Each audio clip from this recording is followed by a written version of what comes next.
Chapter 806. Luo Nan slept, but he didn't sleep peacefully. The heat on his body followed him like a shadow. Even though he was in a cabin with a suitable temperature, the heat did not subside. In addition, his mind was overly tense. He seemed to have woken up twice in the middle. He looked at the download progress in a daze, confirming that the link still existed and that the progress bar was crawling at a tortoise speed. Only then did he fall asleep again. Oh, I think I went back to the tree hole once. In any case, the boundary between dream and reality had unknowingly dissolved in the end. A portion of his consciousness entered dormancy, but there was another portion that remained highly active. Or perhaps various brain regions took turns entering an excited state. Luo Nan gradually got used to this state. His consciousness went from being tangled and struggling at the beginning to becoming a matter of course. It extended and overflowed at will. There was no end to it. Luo Nan's soul strength was powerful. There were very few people who could match the depth and range of his senses. As long as he willed it, the entire earth and the cloud world would become his playground. Normally, under the control of reason, he would more or less have some misgivings. He needed to cultivate and research into configuration and other knowledge. He didn't have the leisure to let his mind wander. But right now, he was half asleep and half awake. He just wanted to be comfortable and at ease. How could he care so much?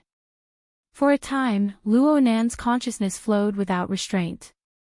It suddenly went to the east. It suddenly went to the west. It suddenly went to the sea. It suddenly went to the clouds.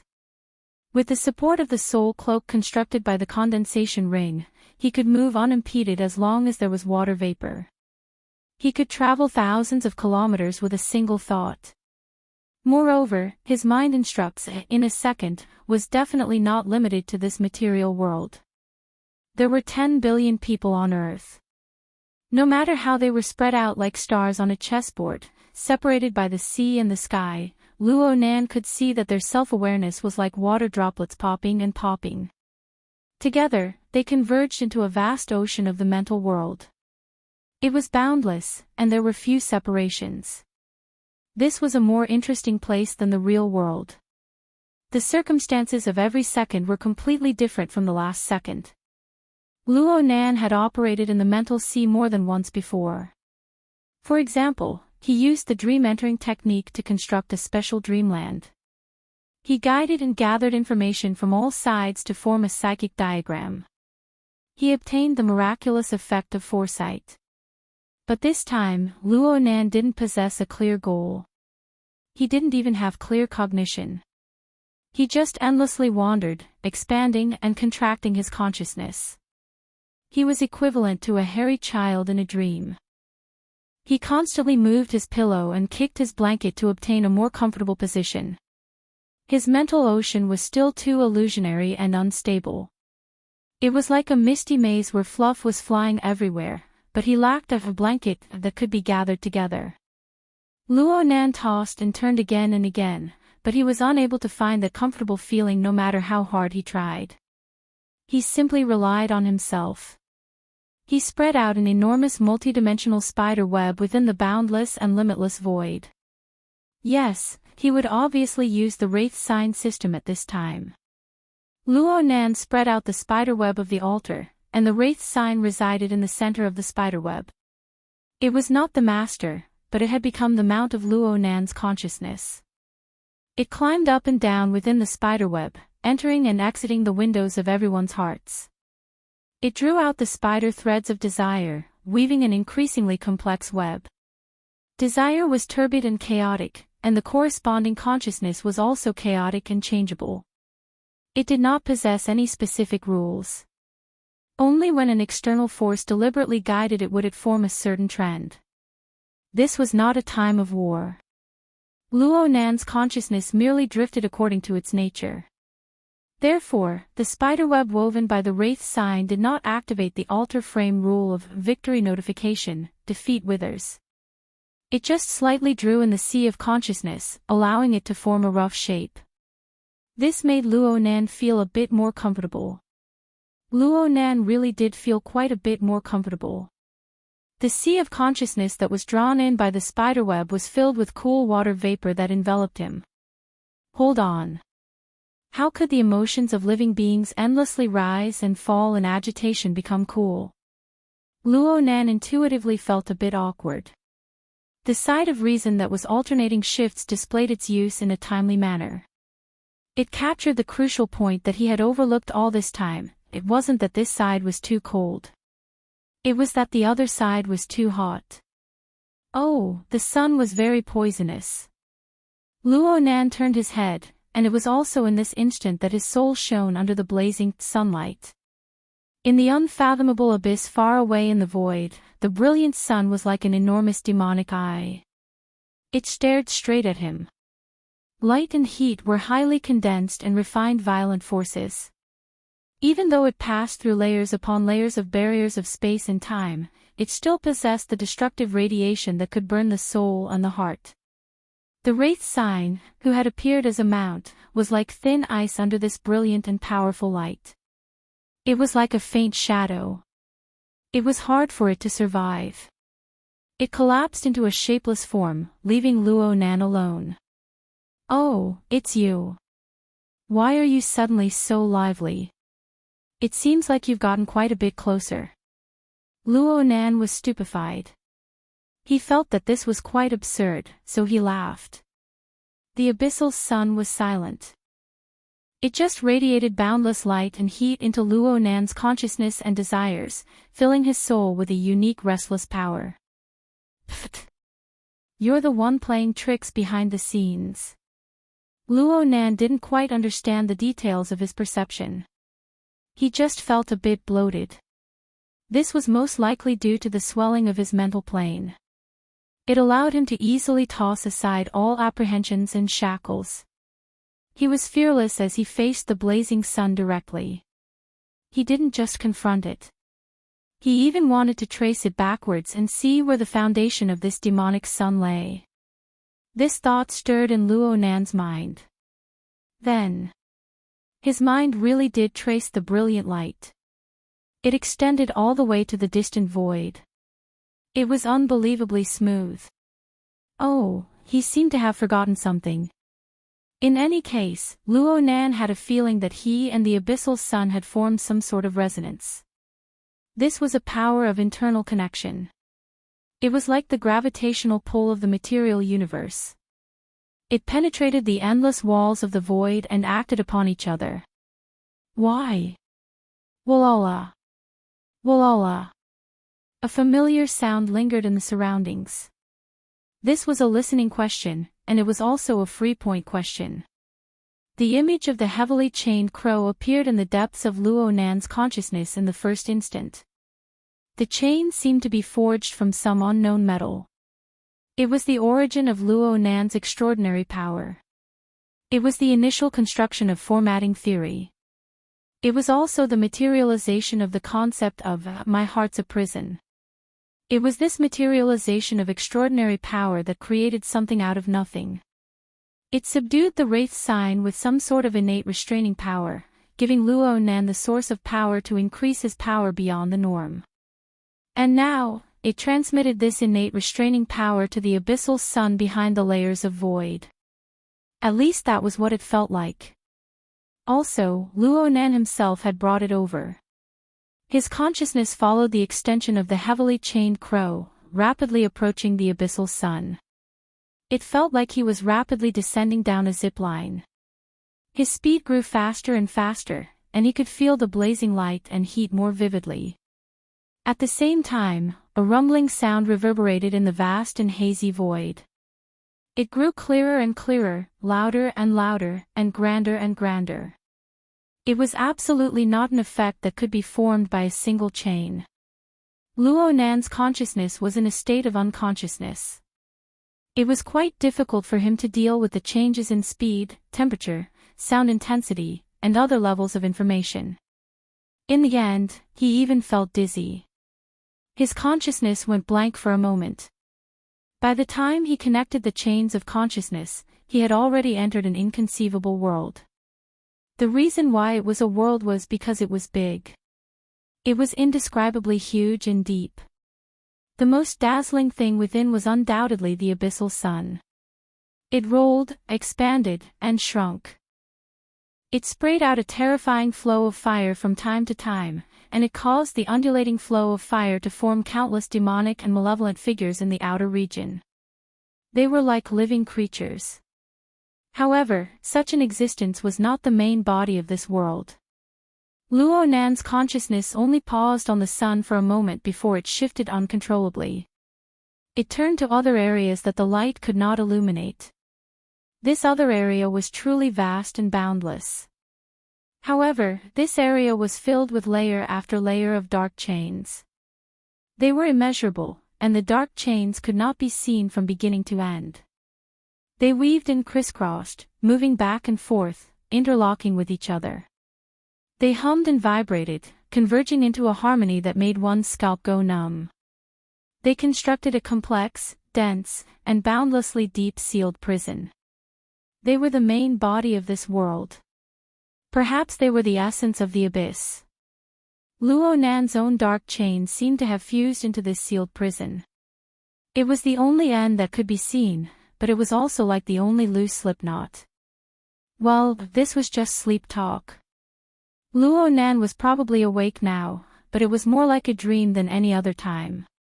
His consciousness merely wandered at the edge of the abyssal world. He was ignorant and shocked. Luo Nan had once viewed the core of his own format pyramid under Gym Master Xiu's guidance. He had also seen the unique image of the dark chains densely woven. It was somewhat similar to the current absolute chain prison. However, the difference in scale and complexity of the interweaving structure was like the difference between heaven and earth. There was practically no meaning in comparing them. If Luo Nan were to force a comparison, then Luo Nan's was at most a crude model. Its degree of precision and rigor were inferior to even the most basic link node of this absolute chain prison. However, there was clearly an extremely close and direct connection between the two. Could this be the source of the power of my heart's a prison? I think I saw an amazing fellow. How could there be such a place in the universe? Where in the world was it? With Luo Nan's current level of strength, any conjectures were shallow and laughable when compared to this world. He was unwilling to engage in meaningless conjectures. His consciousness naturally extended outwards, attempting to copy down this grand, precise, and rigorous system for further research. Luo Nan's telepathic thoughts approached the depths of the abyssal sun wheel and the absolute chain prison. They grew clearer and clearer, allowing him to see more close-up scenes and understand more of the truth. There was no doubt that the sun wheel and the absolute prison were in constant conflict and confrontation.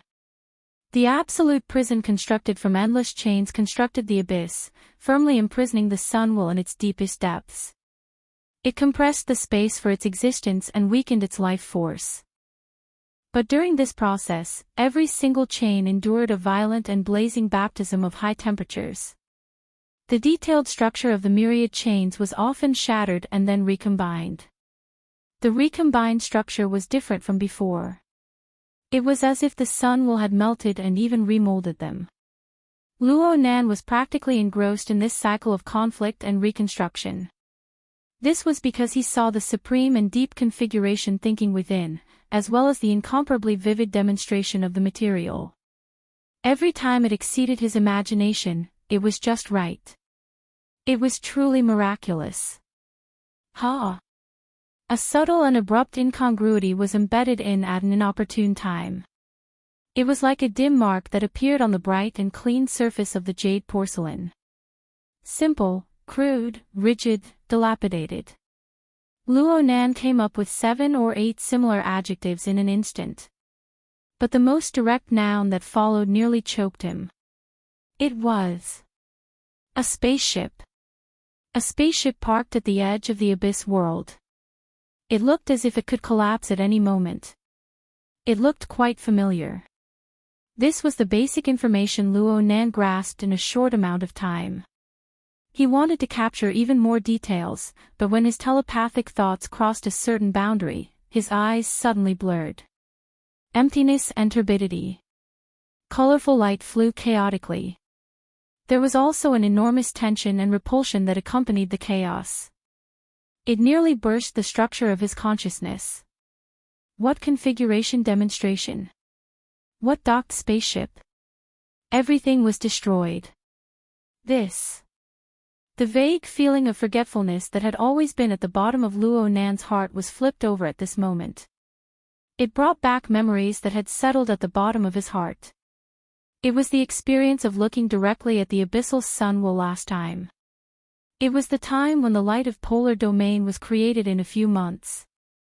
The terrifying storm that originated from the abyssal sun will crushed through the distant spacetime. If it weren't for the sealing power of the Dark Chains Dam, Luo Nan would have probably turned to ash within the raging flames of his emotions and desires. Even so, it was just a distant glance. Now, he was actually this close. I'm greedy. Luo Nan suddenly came to a realization. Everything he saw just now was perhaps just a certain point in the abyss world. Perhaps the opposing forces had reached a balance, a seemingly calm illusion. Right now, the illusion was shattered. The balance was broken. Everything entered a set state of violent distortion. Just how many details did he see just now? Just how much information was gushing out from those details in an explosive fashion? The magnificent scenery transformed into a dazzling and fatal shock wave in the blink of an eye. The structure of spacetime was like a tattered rag sheet. Countless layers of twists and turns folded over each other. This warped power was released to even further space, to even more dimensions. Luo Nan's probing telepathic thoughts immediately turned into a high-voltage circuit.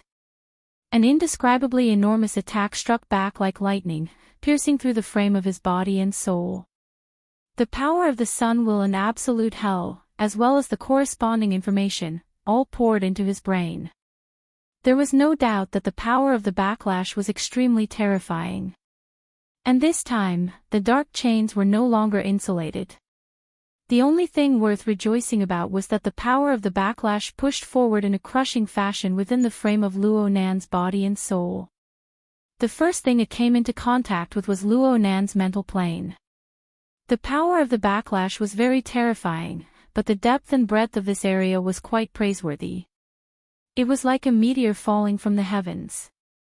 Below it was a vast ocean of icebergs, desolate and uninhabited.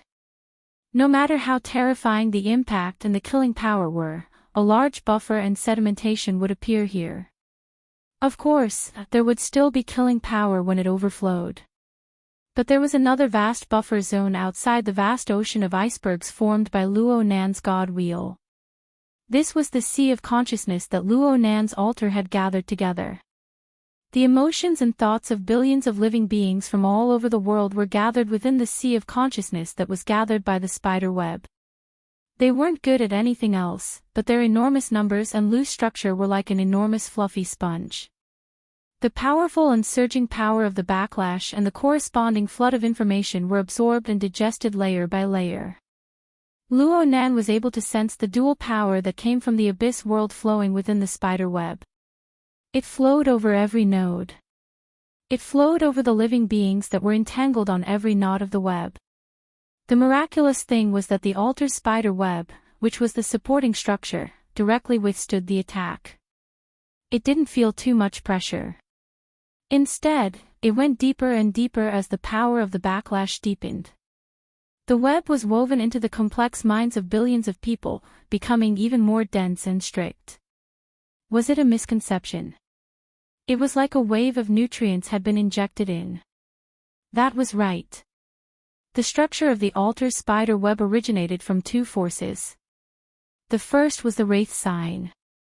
It could already be confirmed that it originated from the projection of the abyssal sun wheel. The second was the framework of the altar.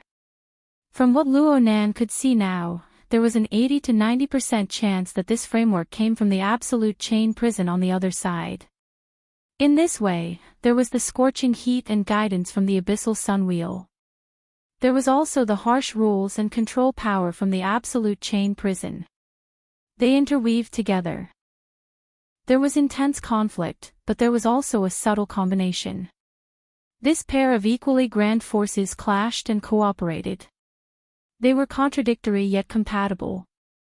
Within the sea of consciousness, within the living beings on the spider web, and even within the frame of Luo Nan's body and soul, they were drawn and spiraled, ever-changing. Well, the conflict was still mainstream. This caused the medicinal power of the nutrients to not be gentle enough. After the first wave of stimulating growth, the internal conflict quickly took the upper hand. It was only now that Luo Nan truly felt the pressure. The pressure and stimulation of this information that came from the abyss settled within the frame of his body and soul. It was also on the boundary of his thoughts. It was like a wave beating against the shore, pounding endlessly.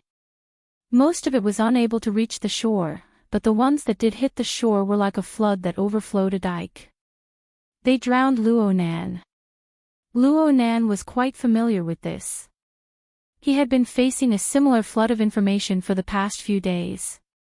However, this flood was different from the chaotic fragments that he didn't know how to deal with.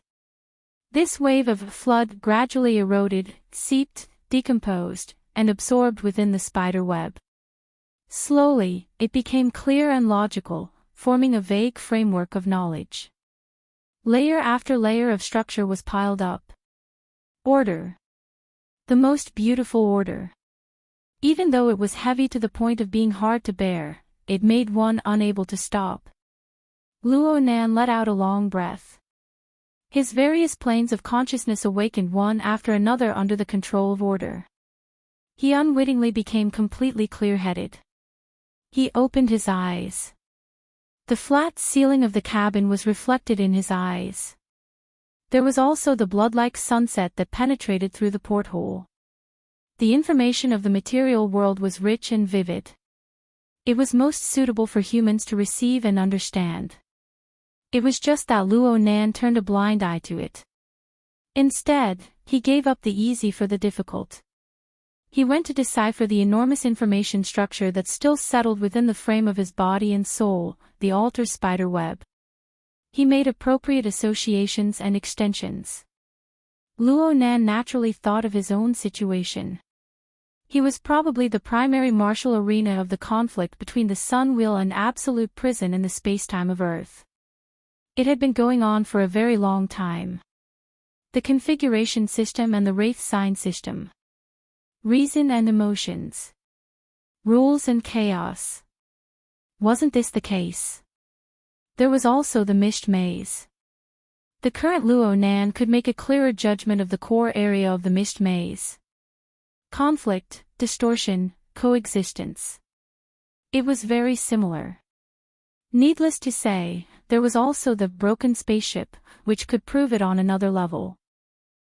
There could be a lot of spaceships, but it was almost identical to the outer space spaceship, one of the two major satellites in the virtual brain interface. It couldn't have been a damn coincidence, could it? Everything was linked together.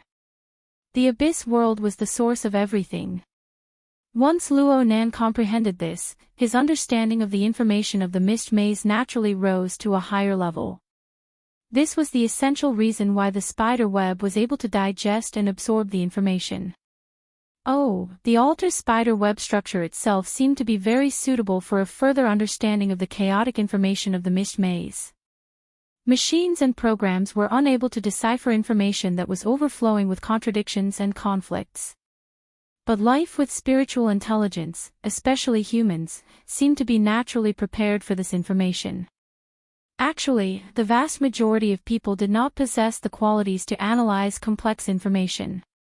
But within the altar spider web system, they were equivalent to lab rats. Luo Nan could observe the effects they received and make reverse deductions.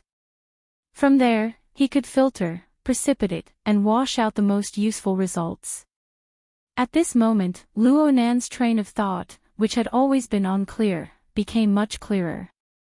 Light flashed. Not good. There were far too many bursts of inspiration. He needed to memorize them all and go back to experiment with them one by one. Luo Nan wanted to get up and take notes, but he was unable to get up when he exerted force. The muscles and tendons involved in exerting force seemed to have completely lost their elasticity. They were sluggish and powerless. He took a deep breath and forcefully increased his strength.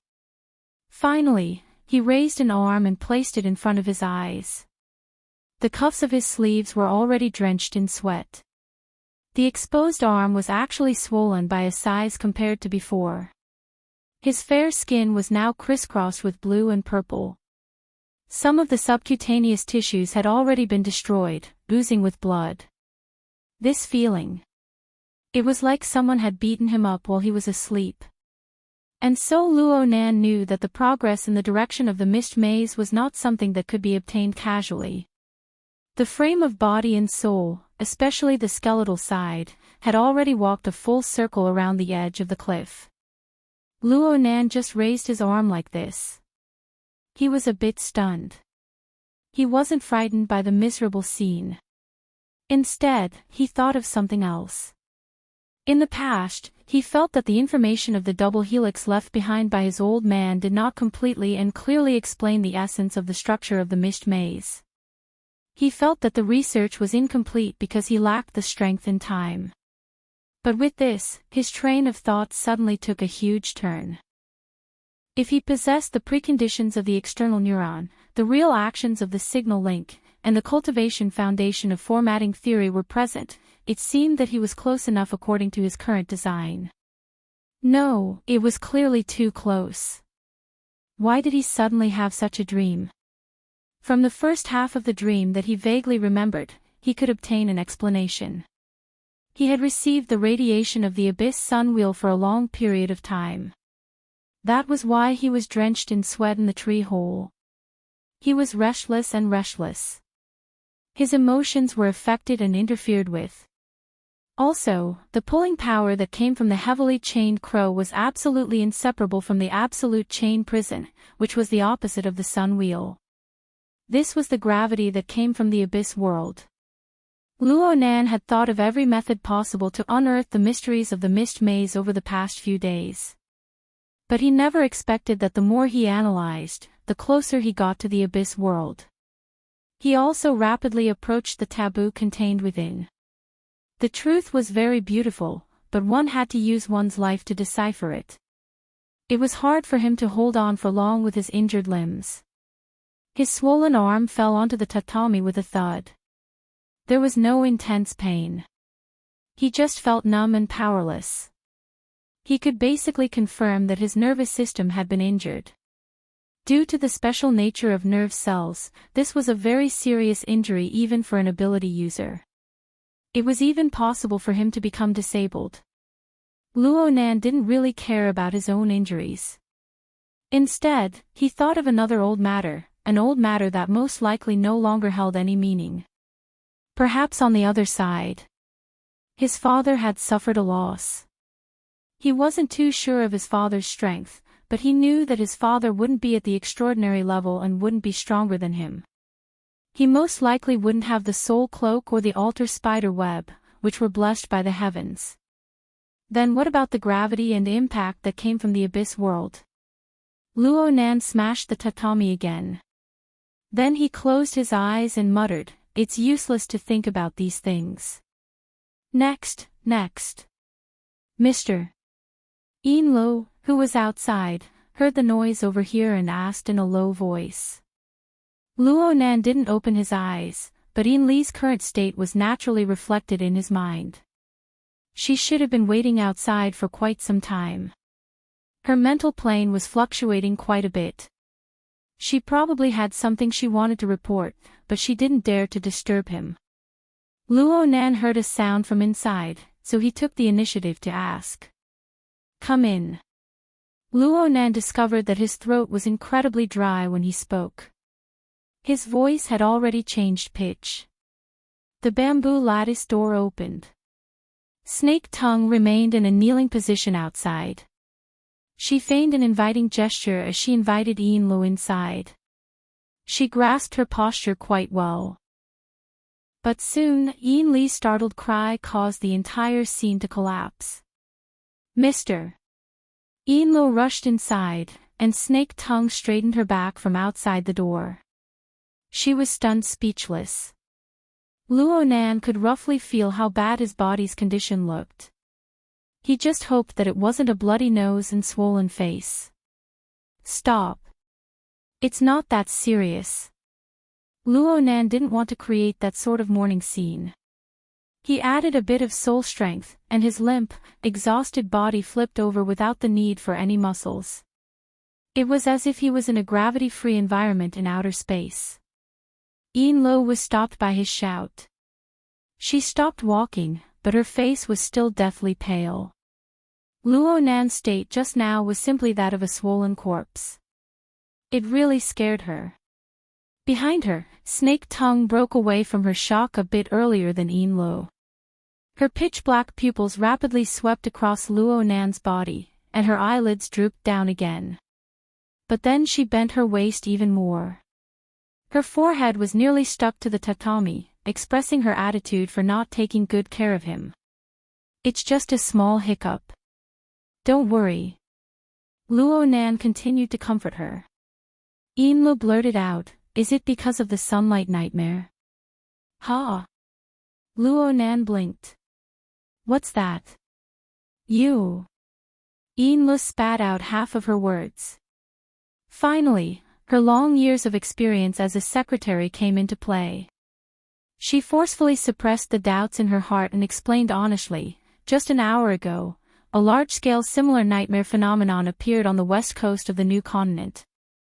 According to current statistics, at least 100 million people dreamed of encountering the blazing sun, intense light, high temperatures, and other situations while they were sleeping.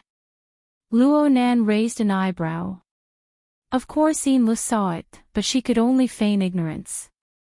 She continued, someone posted this experience online, and it caused a lot of agreement and reposts.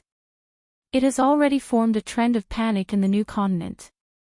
Since the incident has only been happening for a short period of time, the statistics are still ongoing. I'm afraid the number of people will rise by a large margin. Luo Nan asked, is it just the other side? No. From the looks of it, the west coast of the Pacific Ocean and even the old continent are experiencing similar situations.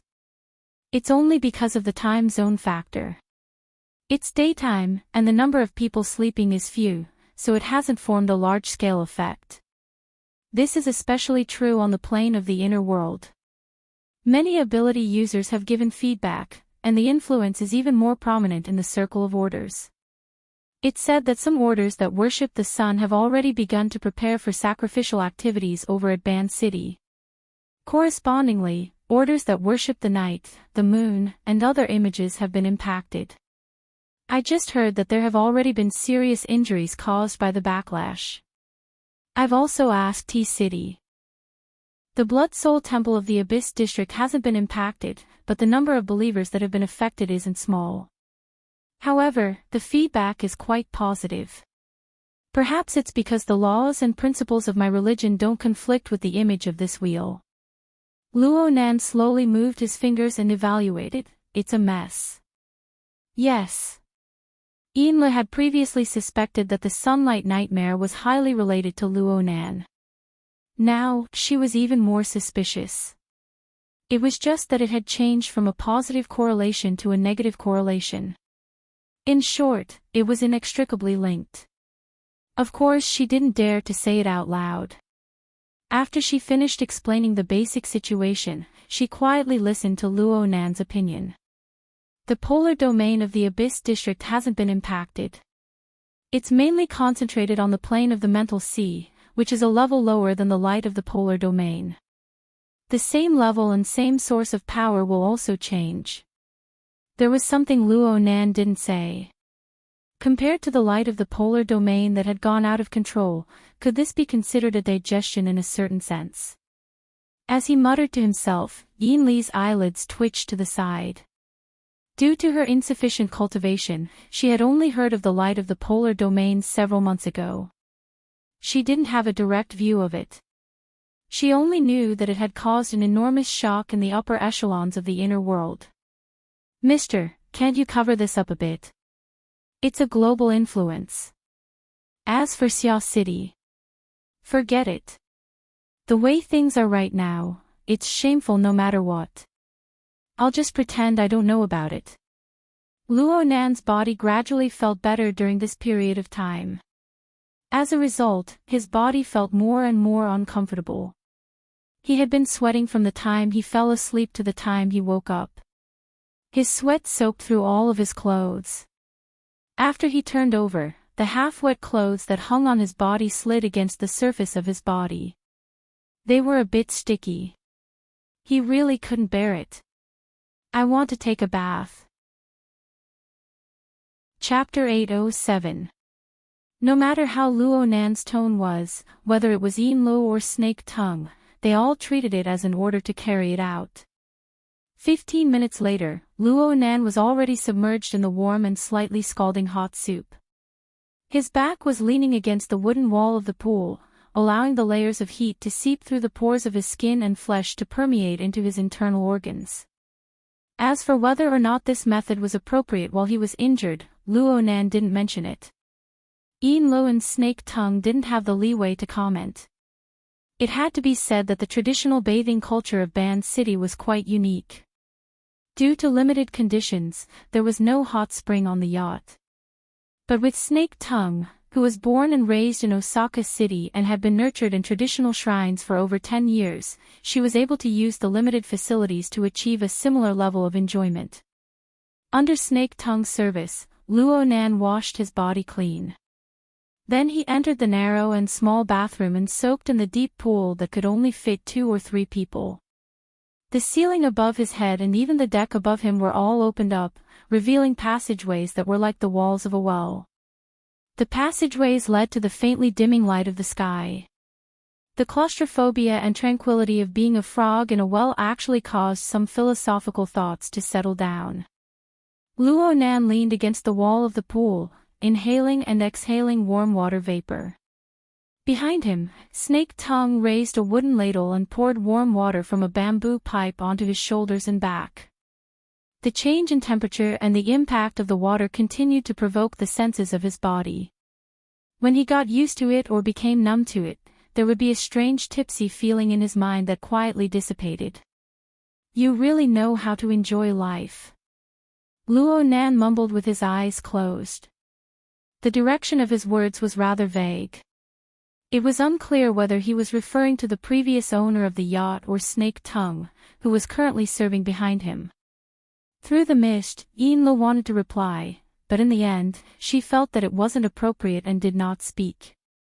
She could only feel the awkwardness in her heart. The bathroom wasn't that big to begin with. The pool took up nearly 2/3 of the area. Snake Tongue was behind Luo Nan, watering the water, and Yin-Lo was squeezed near the door.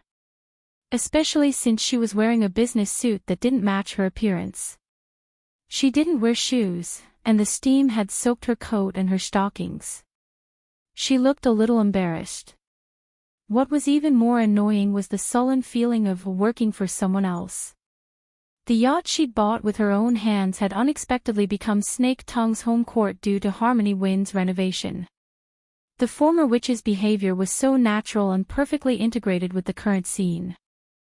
It was as if as long as she was there, more exquisite and delicate enjoyment could be discovered. In this place, Snake Tongue didn't need to do anything. She only needed a sense of compatibility to be able to crush her. Snake Tongue didn't need to do anything here.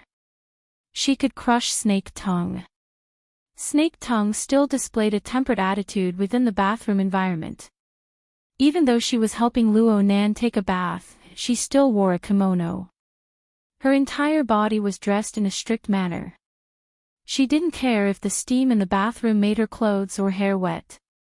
Water droplets condensed from steam slid down the surface of the kimono, the inner lining, the cheeks, and the neck, accentuating the delicate and white skin. On top of the neat bun, there was a thin layer of water, which gave it a porcelain-like enamel effect. Such a scene had already entered the category of art. Though a portion of the reality had been erased, wasn't this the sort of thing a youngster of Luo Nan's age liked? This was. Luchan King edge out. In this sort of environment, she intentionally or unintentionally used the contrast between intimate contact and formal attire to carry out some sort of hint. She probed Luo Nan's reactions and inclinations. Don't ask Yinle how she knew. The reality was that Luo Nan didn't express anything from beginning to end. Yet he didn't refuse such probing. He seemed to be enjoying it confidently and confidently. If it was a normal man, Yinle wouldn't have considered the obstacles of arrogance or of modesty. But past experiences always proved that when she began to consider how to take the next step, this young man's state of mind had already entered an irrelevant and unconventional level of thinking. Unable to understand his thoughts, unable to feel his pulse, forever passive, unable to keep up. For a personal secretary who was motivated, facing such a boss was really stressful. Yinle was even thinking about studying the persona psychological analysis file a few more times to see if she could find any clues. According to the usual procedure, there should be a follow-up update to this set of information. If she really wanted to renew it, Yinle took a small breath and the slightly choking water flowed out from her nose and throat.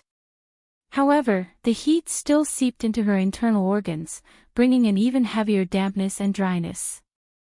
Sweat dripped down from her temples, sliding across her cheeks and onto her collarbone before sliding down. Her body was extremely greasy. The sound of water splashing in the room was extremely monotonous and noisy. It was truly unbearable. For an instant, she even wanted to push Snake Tongue, who was putting on an act, into the pool. She wanted to see what Snake Tongue would do when the time came. The sunlight nightmare. Pretty much everyone has a share. Yes. Yinle suddenly came back to herself and responded instinctively. She heard Luo Nan's muffled voice pass through the mist. He was indeed speaking to her. It mainly targets the turbid flow of the emotions and desires of living beings. There are many hidden stimuli, and it is somewhat related to the nature of the blood flame order's power. The abyssal region configuration isn't directly impacted, but the feedback from the masses will carry a bit, creating an indirect effect. Here it comes again. Yinle didn't know what expression she should use to face him. Her long years as a secretary had given her sufficiently excellent instincts. She immediately took the opportunity to take 2 steps forward. She ignored the wet ground and knelt down close to Snake Tongue. She pressed her knees to the ground and lowered her head to listen carefully. Yes. Please guide me, mister. Snake Tongue thoughtfully stopped watering at this time. She knelt upright to the side and served Luo Nan, causing the bathroom to become much quieter. Luo Nan's voice was still muffled, and it mixed together with the slightly undulating sound of the water. The lowest level of the magma lake is now equivalent to adding something. It will gain quite a bit of benefit for a short period of time. You can use it. However, pay attention to guiding and dispersing it. Don't let it flood your mind and explode your negative emotions. Yinle subconsciously responded, yes. But in the blink of an eye, her final words were stuck in her throat. He wasn't talking about the order. He was clearly talking about herself. She stood to the side, her emotions surging up and down. They actually didn't escape Luo Nan's eyes. It was hard for anyone to avoid palpitations and fear from being exposed like this. Her heart skipped a beat, but the compensating emotions that came surging up were unexpectedly peaceful. They were even mixed with a marvelous feeling of excitement. Yes. She and the Blood Flame Order were under Luo Nan's control for a long time. They were cowering under his inconceivable might. She was able to attract Luo Nan's attention. This proved that she possessed a certain position and meaning in Luo Nan's heart. She was quite lucky. Besides, what was so strange about having her thoughts seen through? Several months ago, when she was communicating with Luo Nan through Fei Jin, hadn't she already been pierced through by this sharp edge? Also, she had experienced the mystical feeling of fighting across space with a true god and the others. Shouldn't the true meaning of God's understand be like this? Lee's other knee touched the ground. She allowed the overflowing pool water to seep into her stockings. She lowered her head deeply. I understand what you mean, sir. I will immediately go and make arrangements for T-City. Her voice was cut off again. This was because there was only a distance of half an arm between Lo and Luo Nan. She could clearly feel the warmth of Luo Nan's body. She could hear his calm and drawn-out breathing. What should have been the taut skin of a young man was soft and collapsed. It was as if the skin had completely lost its elasticity. And so, Snake Tongue knew that Luo Nan's inexplicable injuries were far more serious than what was visible to the naked eye. Did he fight a great enemy through the air? Did something go wrong with his cultivation? Or did he delay the eruption of internal injuries from his battle with Gong Qi? A few speculations flashed through her mind. The rhythm of Snake Tongue's massage wasn't affected in the slightest. Only her fingertips became sharper. They alternated between the intact and the damaged body. She didn't need to deliberately mull over it. The knowledge accumulated from her many years of cultivation formed a rather precise image of the human body in her mind. Where it was tough and where it was weak, she could see it with a single glance. Chapter 808. Luo Nan really did seem to have fallen asleep. His breathing grew longer and longer. Snake Tongue slightly straightened her waist, letting the back of Luo Nan's head rest against her chest. Her fingers moved to Luo Nan's temples, gently rubbing them. From Snake Tongue's perspective, the sleeping Luo Nan completely exposed the face of a young man. The slight swelling caused by his injuries dispelled the only sense of seriousness that came from his habitual frown. Such a young man was 16 or 17 years old. He hadn't even passed puberty, but he was already one of the strongest people in the world. He possessed the mighty power of a god, and he firmly grasped her fate of life and death. But right now, this young man's mind was hazy. He had hidden injuries all over. It seemed that all she needed to do was exert a bit of force with her 2 fingers. Some restless flames were instantly frozen by ice-cold reason. But Snake Tongue's fingers still showed some stiffness. Even in the hot and humid bathroom, cold air seeped out of her fingertips. Luo Nan's eyelids trembled slightly at this time. Then he slowly opened his eyes, but his gaze was unfocused. It was as if he was cast into an unknown dimension. Snake Tongue's rubbing movements were nearly frozen to death. Her long years of acting had tempered her top-notch acting skills, as well as her powerful control and expressive ability. This helped her maintain her current persona of a perfect servant, allowing everything to continue according to normal logic. Snake Tongue was confident in her acting skills. She could vividly play any role in the world, and she could play the perfect version of herself. The problem was that even the world's top acting skills were unable to control the thoughts that flashed through one's mind. Unfortunately, the person in her embrace possessed the divine power to point directly at one's heart. A second later, or perhaps longer, Luo Nan's voice rang out. Your talent in cultivation is better than Yin Li's. You're better than many people. Much better. I already knew this back at Ocean Sky Cloud City. Snake Tongue's rubbing movements finally froze. She held her breath. I just had a concept regarding coupling. I recklessly experimented with it, and you were able to sort out a logical outline. You're truly amazing. Luo Nan was undoubtedly reminiscing. He was reminiscing about his first encounter with Snake Tongue several months ago in Xia City. Snake Tongue didn't know why, but this was absolutely not what she wanted. The problem was that she couldn't even control her own thoughts, let alone block Luo Nan's thoughts. Back then, you didn't call me Lord. You called me, what? Lord Luo. There were a million things in Snake Tongue's heart that she didn't want to say, but in the end, she could only obediently spit out the answer. Her voice was unprecedentedly hoarse. Luo Nan was still leaning in her embrace. His eyes were unfocused, and his murmur sounded like he was talking in his sleep. But when it fell into Snake Tongue's mind, it was like thunder rolling from the depths of the clouds. So, we started off as enemies. You, puppeteer, and that tank-destroyed gear, destroyed the legacy of my mother's designs. And I threw you into the cloud world. There, you were enslaved by Gong Chi, and you slowly tasted the taste of weakness and death. Snake Tongue's body began to tremble uncontrollably. At the same time, an unfathomable fear expanded in his body. It was like the surging clouds in the world of clouds. It carried a blood-colored poisonous light as it corroded his internal organs, limbs, and bones. No, she didn't want to go back to that state. Never. But what could she do?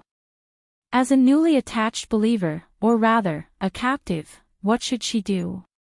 What could she do? All external decorations were meaningless. The more perfect the acting, the weaker the heart. Luo Nan's whisper continued to linger beside her ear. You're very chaotic. A terrible starting point. A terrible process. And a seemingly acceptable result, yet it's still an extremely terrible result. You've survived, but you didn't survive in the way you wanted. You're unyielding. You must be very unwilling.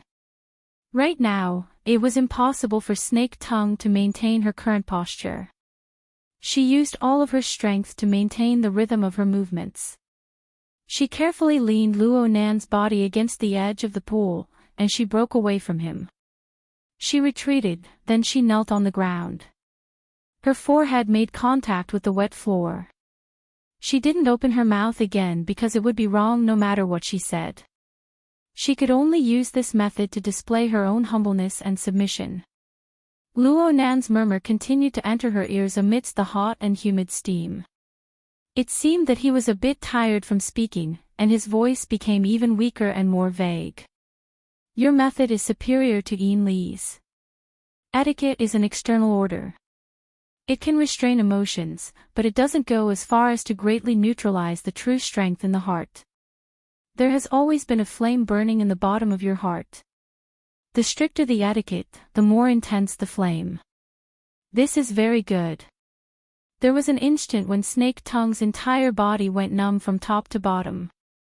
It was as if she had lost all perception of her body. Only the heat and burn that burst forth from her chest was so clear and real. It was also at this moment that Snake Tongue tasted the flavor within. It was fear. It was resentment. It was hatred. It was restlessness. It was unwillingness. It was everything she was unable to dispel in this lowly situation. It accumulated and coiled to the point of smoldering poisonous flames. It was like the burning coal seams underground or the roaring magma. It smelted her soul, causing it to transform into an appearance that she herself was unable to distinguish. But the important point was that such a warped and blazing soul gushed out a power that even Snake Tongue herself was unable to control. Yet it was grasped by a peerlessly powerful hand from outside, stroking and toying with. A deep despair covered her nose and mouth, suffocating her. Luo Nan's voice dispersed amidst the steam. There were practically no fluctuations in his tone. He spoke in a flat and straightforward manner, describing the facts. You are polite, temperate, and obedient. You use etiquette to regulate and sublimate them. You are close to pious. The word pious is very good. This form is also very good. However, your self-awareness isn't clear enough. You said it yourself. The orders here in Band City all know what the God they worship is. Therefore, there isn't much piousness to speak of. I've also read a few similar books and articles. As long as a god is worshipped, the distance between the two sides must be pulled apart. It's best if the believers are ignorant. Piety is an unequal mental state. In this era, especially the ability users of this era, being able to be pious to certain concepts, certain abstract supernatural powers is already the limit. It's too hard for them to treat the God by their side like this. Moreover, I'm far from being considered a... Then there was a knock on the door at this time. Enlo reminded him from outside the door, "Mister, everything is ready." Luo Nan's train of thought was interrupted, but he didn't mind. He went, "Oh. Then it's fine to stop here." Enlo thought that Luo Nan had finished his bath, so she pushed open the door and entered. She had prepared a wheelchair outside the door. However, she was stupefied when she saw the situation in the room. Her gaze turned to Snake Tongue, who was lying on the ground. She resisted her curiosity and listened to Luo Nan's instructions. Luo Nan used his soul strength to drive his body and stood up from the hot spring. "Let's go. Hurry up and tidy up your body." Enlo rushed forward to support him. Snake Tongue, who was lying on the floor, was stunned for 2 seconds before she absent-mindedly got up. She completely followed her instincts and did what she had been doing before. It seemed that she would continue doing in the future. Before today, Luo Nan had never encountered such a situation. He had bared his body in front of 2 beautiful women. He was like the slave masters of ancient times, enjoying meticulous service down to his hair. However, the speed at which he entered the state exceeded his expectations. There was still some awkwardness and deliberate restraint before the bath, but now it had already turned into nothingness. Of course, he had never seriously experienced anything. Most of Luo Nan's energy was placed on the sunlight nightmare, the source of this phenomenon, the abyss world, and the intermediate process of the evolution of the two. He had observed the abyss world and even experienced the effects of the backlash. Right now, his brain had quite a few bursts of inspiration. Unfortunately, none of them matured. Once he entered the practical domain, he would more or less be lacking.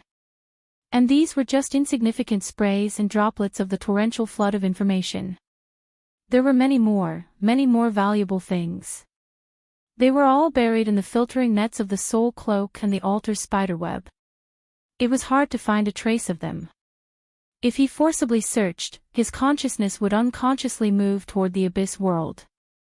He would feel the gravitational effect. Luo Nan didn't know the gravity of the situation. He didn't have the courage to do another wave in a short amount of time. Therefore, he cast his gaze toward the outside world.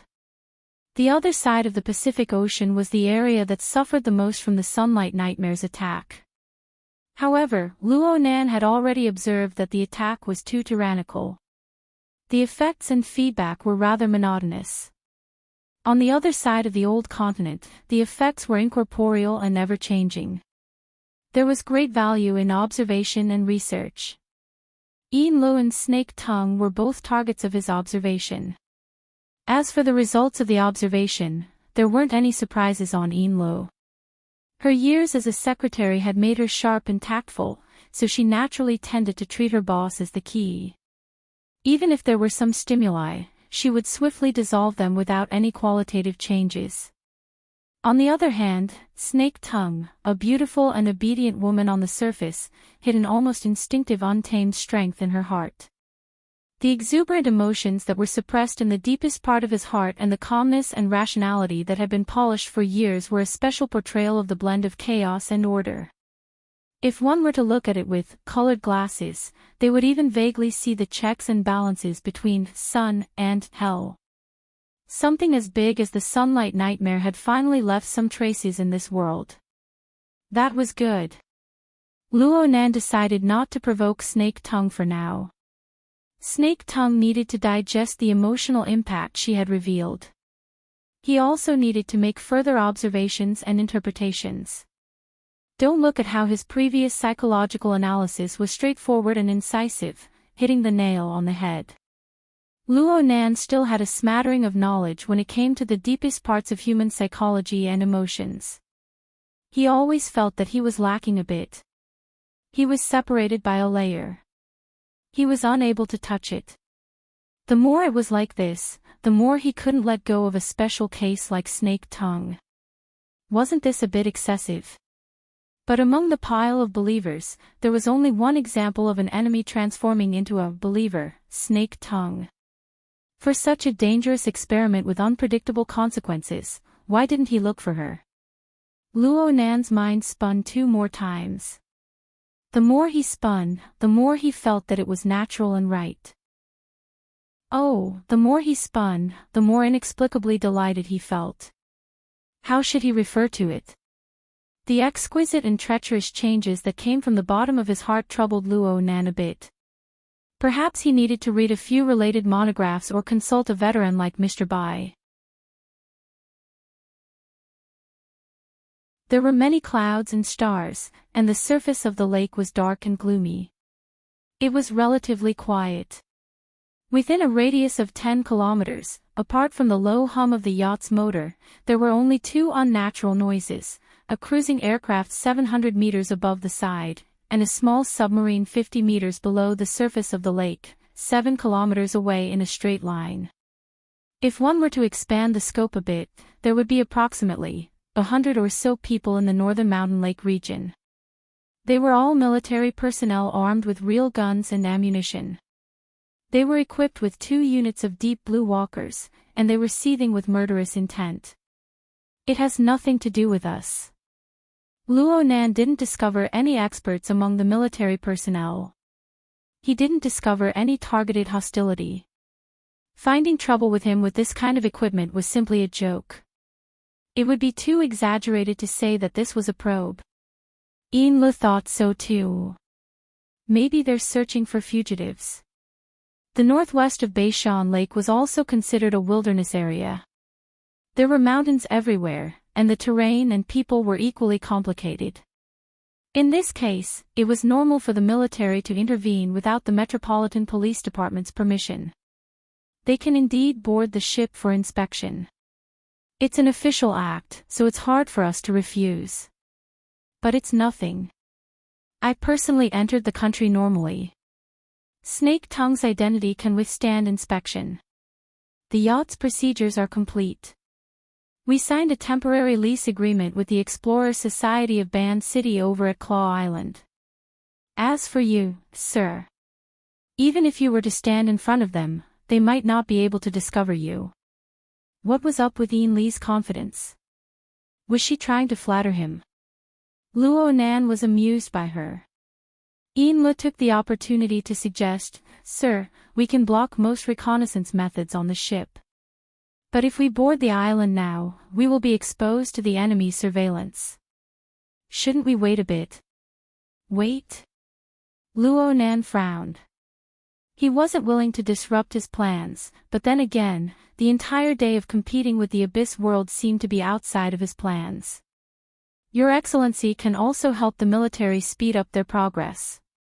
Snake Tongue spoke unhurriedly.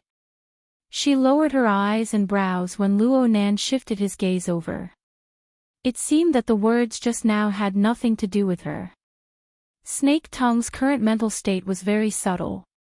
It seemed that she had broken through something, but she was obediently restrained. Luo Nan's interest in this aspect far exceeded that of the military's search and capture operation. Oh, Snake Tongue's suggestion was indeed clever. If it really was an extremely vicious criminal, Luo Nan didn't mind helping the military out.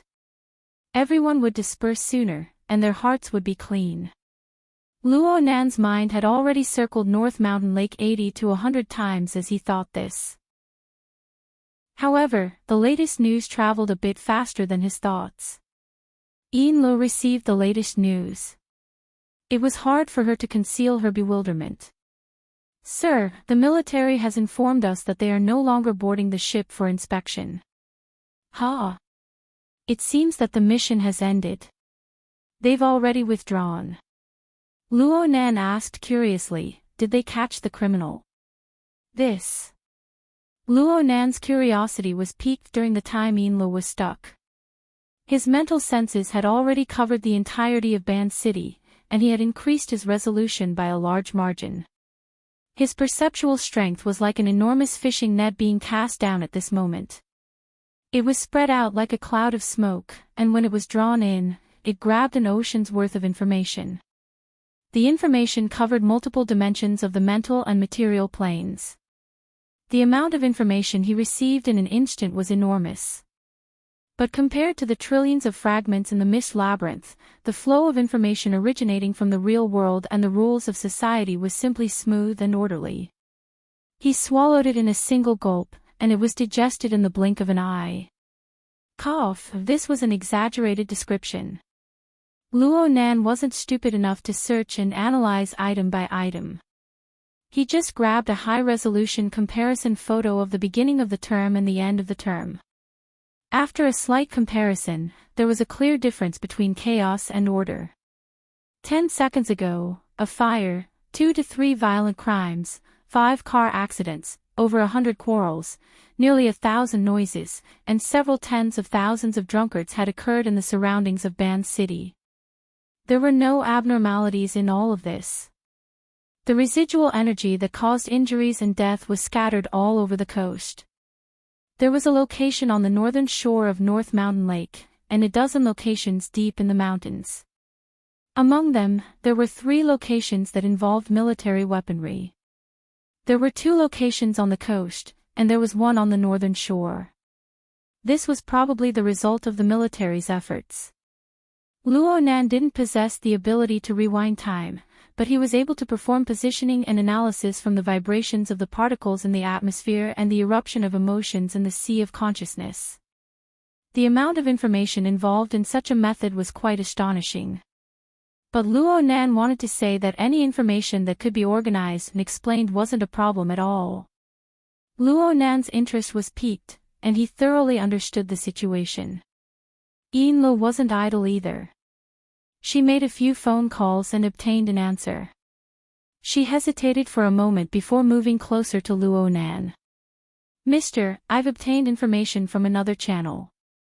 The military's operation is public.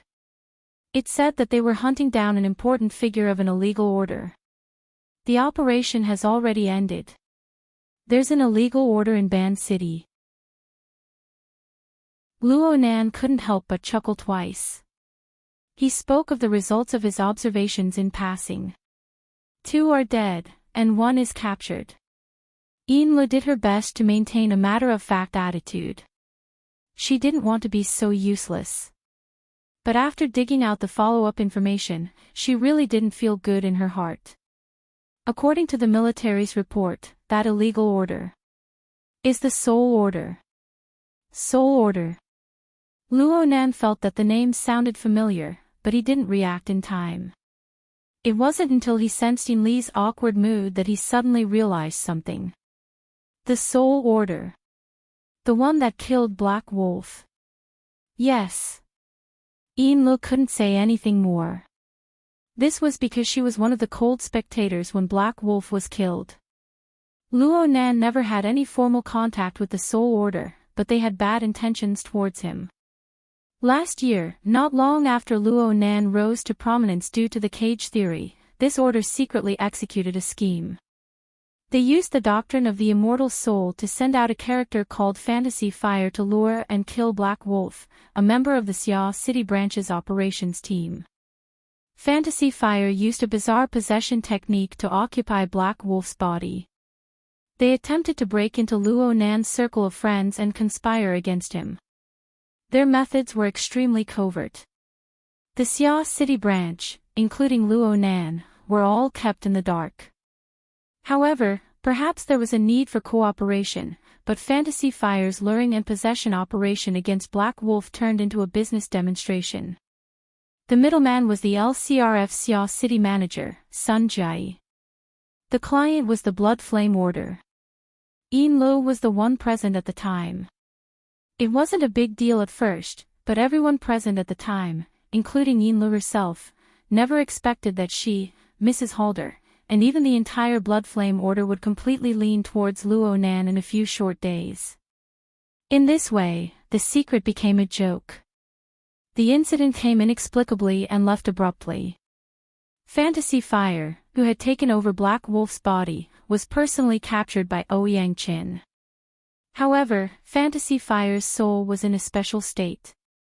His soul was completely extinguished the moment he was stimulated intensely. He didn't leave any clues behind. Sun Jia was controlled by the Xia City branch. She confessed to this matter without reservation, but she didn't reveal any valuable information to the Soul Order. She was only a middleman, and her identity was special. The LCRF and headquarters exerted quite a bit of pressure on her. She was currently under surveillance, and there was no further news for the time being. The Soul Order's conspiracy came to a screeching halt in Xia City. The Xia City branch informed the various powers of the inner world of the Soul Order's information and methods. It would have been better if they hadn't informed the Soul Order. Once the news got out, all sides made a summary and analysis, and the situation suddenly escalated. It turned out that Luo Nan wasn't the only target of the Soul Order.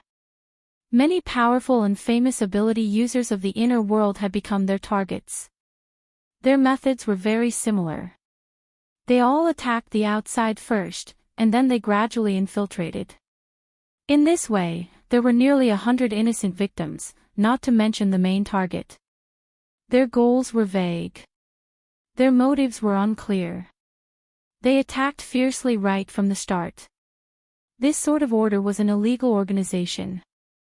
Overnight, this pheasant order, which didn't have much of a reputation, became the target of everyone's curses. Especially at the beginning of the year, they were simply the public enemy of the world. Regardless of whether it was the inner world or the secular world, news about them repeatedly appeared in the newspapers. Luo Nan paid attention to them for a few days at first, but later, he threw himself wholeheartedly into the study and research of configuration. He pondered over how to kill Gong Qi with a single thought, and he soon became desensitized. He was quite surprised when he heard the news today. They haven't been exterminated yet. The military has taken over handling it. I think that there are very few ability users left. Perhaps they're the remnants. Forget it. I don't care about them. Luo Nan had no interest in delving into the matters that had already been determined. The yacht was already docked at Claw Island's pier. He had more pressing matters to attend to. Chapter 8:10. Luo Nan refused Yin Lu and Snake Tongue's wishes to accompany him. He ascended the island by himself. The electric wheelchair traveled on the barren, flat, and hardened road. Soon, he arrived at the storage warehouse that he needed for his daily practice.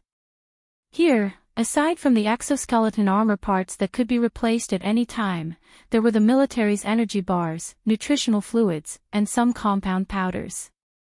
They were arranged neatly in different storage bins, ready to be used at any time. Next to the storage warehouse was the Field Energy Center on Claw Island.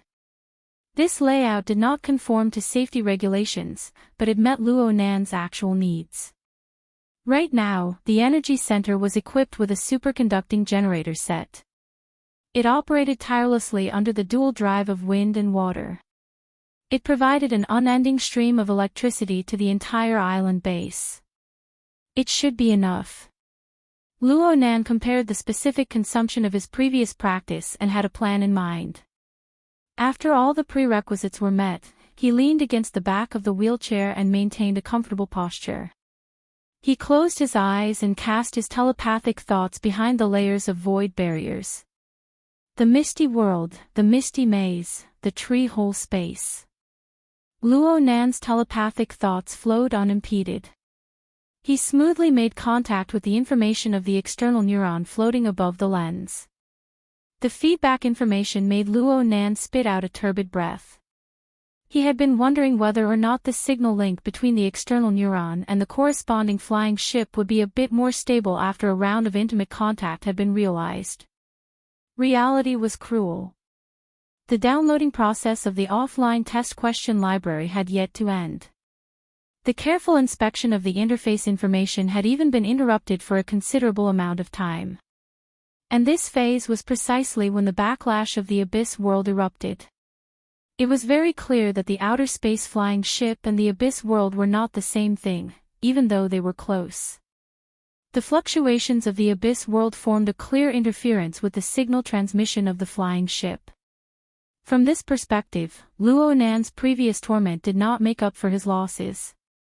He just gained an additional analytical train of thought and name, and it was the type of logic that was fragmented.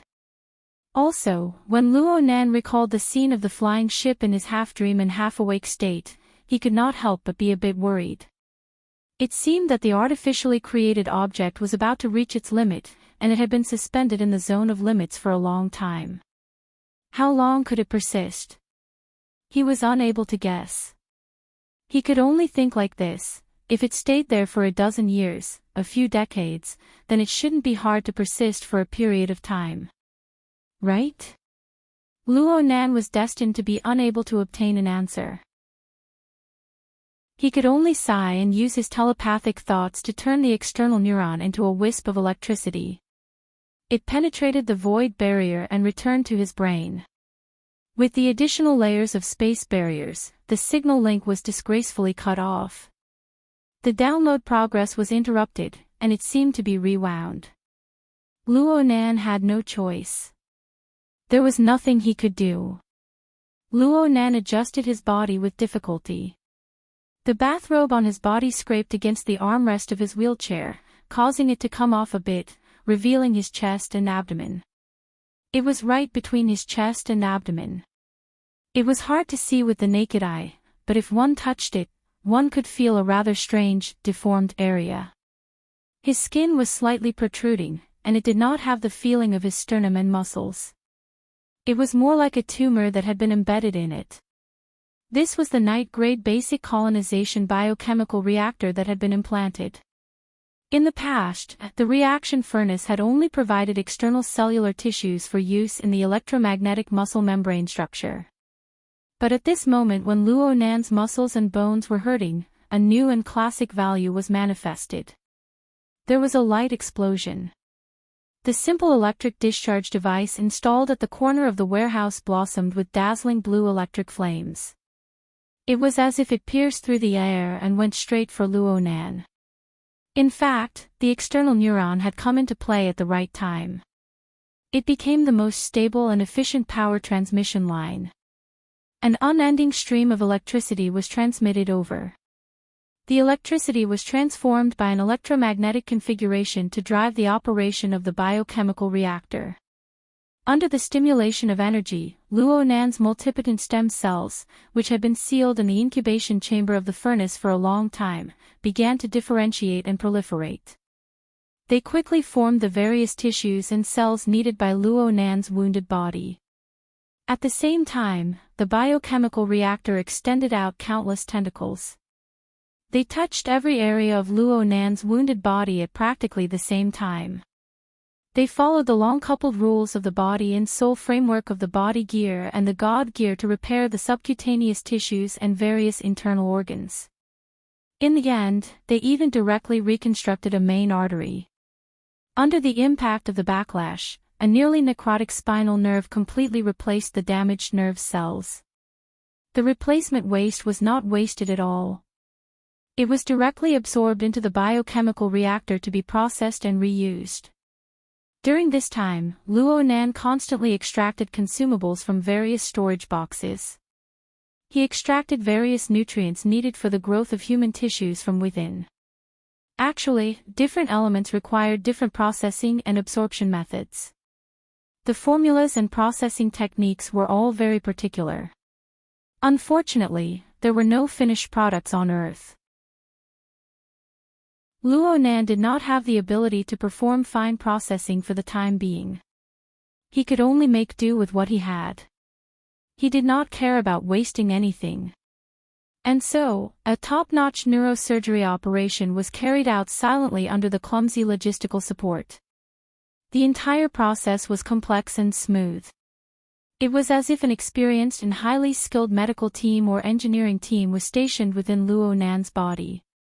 Cutting-edge equipment. It's really infuriating. When Luo Nan opened his eyes once more, his body could be considered to be brand new. What the biochemical reactor did in a short few minutes had already formed a crushing suppression of Earth's technology. He could not help but think of an opponent of the same level. One had a biochemical reactor implanted within his body, while the other didn't. At the very least, there would be a difference of heaven and earth in their ability to continue fighting. They were not on the same level at all. Should I rejoice that the spaceship plunged into the abyss world and not someplace on Earth? Humph. There's also leeway. Of course Luo Nan would not forget that this equipment was something he had snatched from Li Wei's tiger's mouth. There was an 80 to 90% chance that there would be similar equipment over there. But in any case, the established facts brought him more joy. There was no benefit in thinking too much. Luo Nan just needed to know that the biochemical reactor was very useful to him now, and it would be very useful in the future. The coupling effect of Luo Nan's body and soul frame was like that of a gear set. The large wheel carried the small wheel. Even if the teeth were extremely good and the lubrication was extremely good, the small wheel would still wear and tear after a long period of operation. Needless to say, the difference in specifications between the two wheels was far too great. Even though he normally had the soul cloak, the sandwich domain, and other similar reservoirs to adjust, the backlash damage to his body would be quite severe if he were to go all out in an emergency situation. Now that he had the biochemical reactor, some of his internal injuries could be repaired in a timely manner. It would not accumulate over a long period of time and lead to unpredictable consequences. Luo Nan thought deeper. The body and soul frame he had constructed several months ago based on the concept of coupling still had areas that needed to be perfected. There was still room for adjustments. The dichotomy between the body and the spirit was too crude. Magnified to a broader system, the effect between the two was not as simple as the mutual interference between matter and consciousness. Instead, one had to consider the harmonious relationship between order and disorder, rules and chaos, controllable and uncontrollable. TSK, he had naturally entered into the frame of the abyss world. Luo Nan did not want to court death, so he stretched his back on the wheelchair. He was not in a hurry to get up. After all, the tissues of his body had just grown, especially the nerve cells that included his spinal nerve. He needed to continue working together. Right now, there were still some problems with his coordination. It was always better to be conservative and cautious. He used the wheelchair as a means of transportation. He patted the armrest, and a miniature motor silently drove him out of the warehouse. But he only advanced 2 or 3 meters before he lost all power. He could not respond.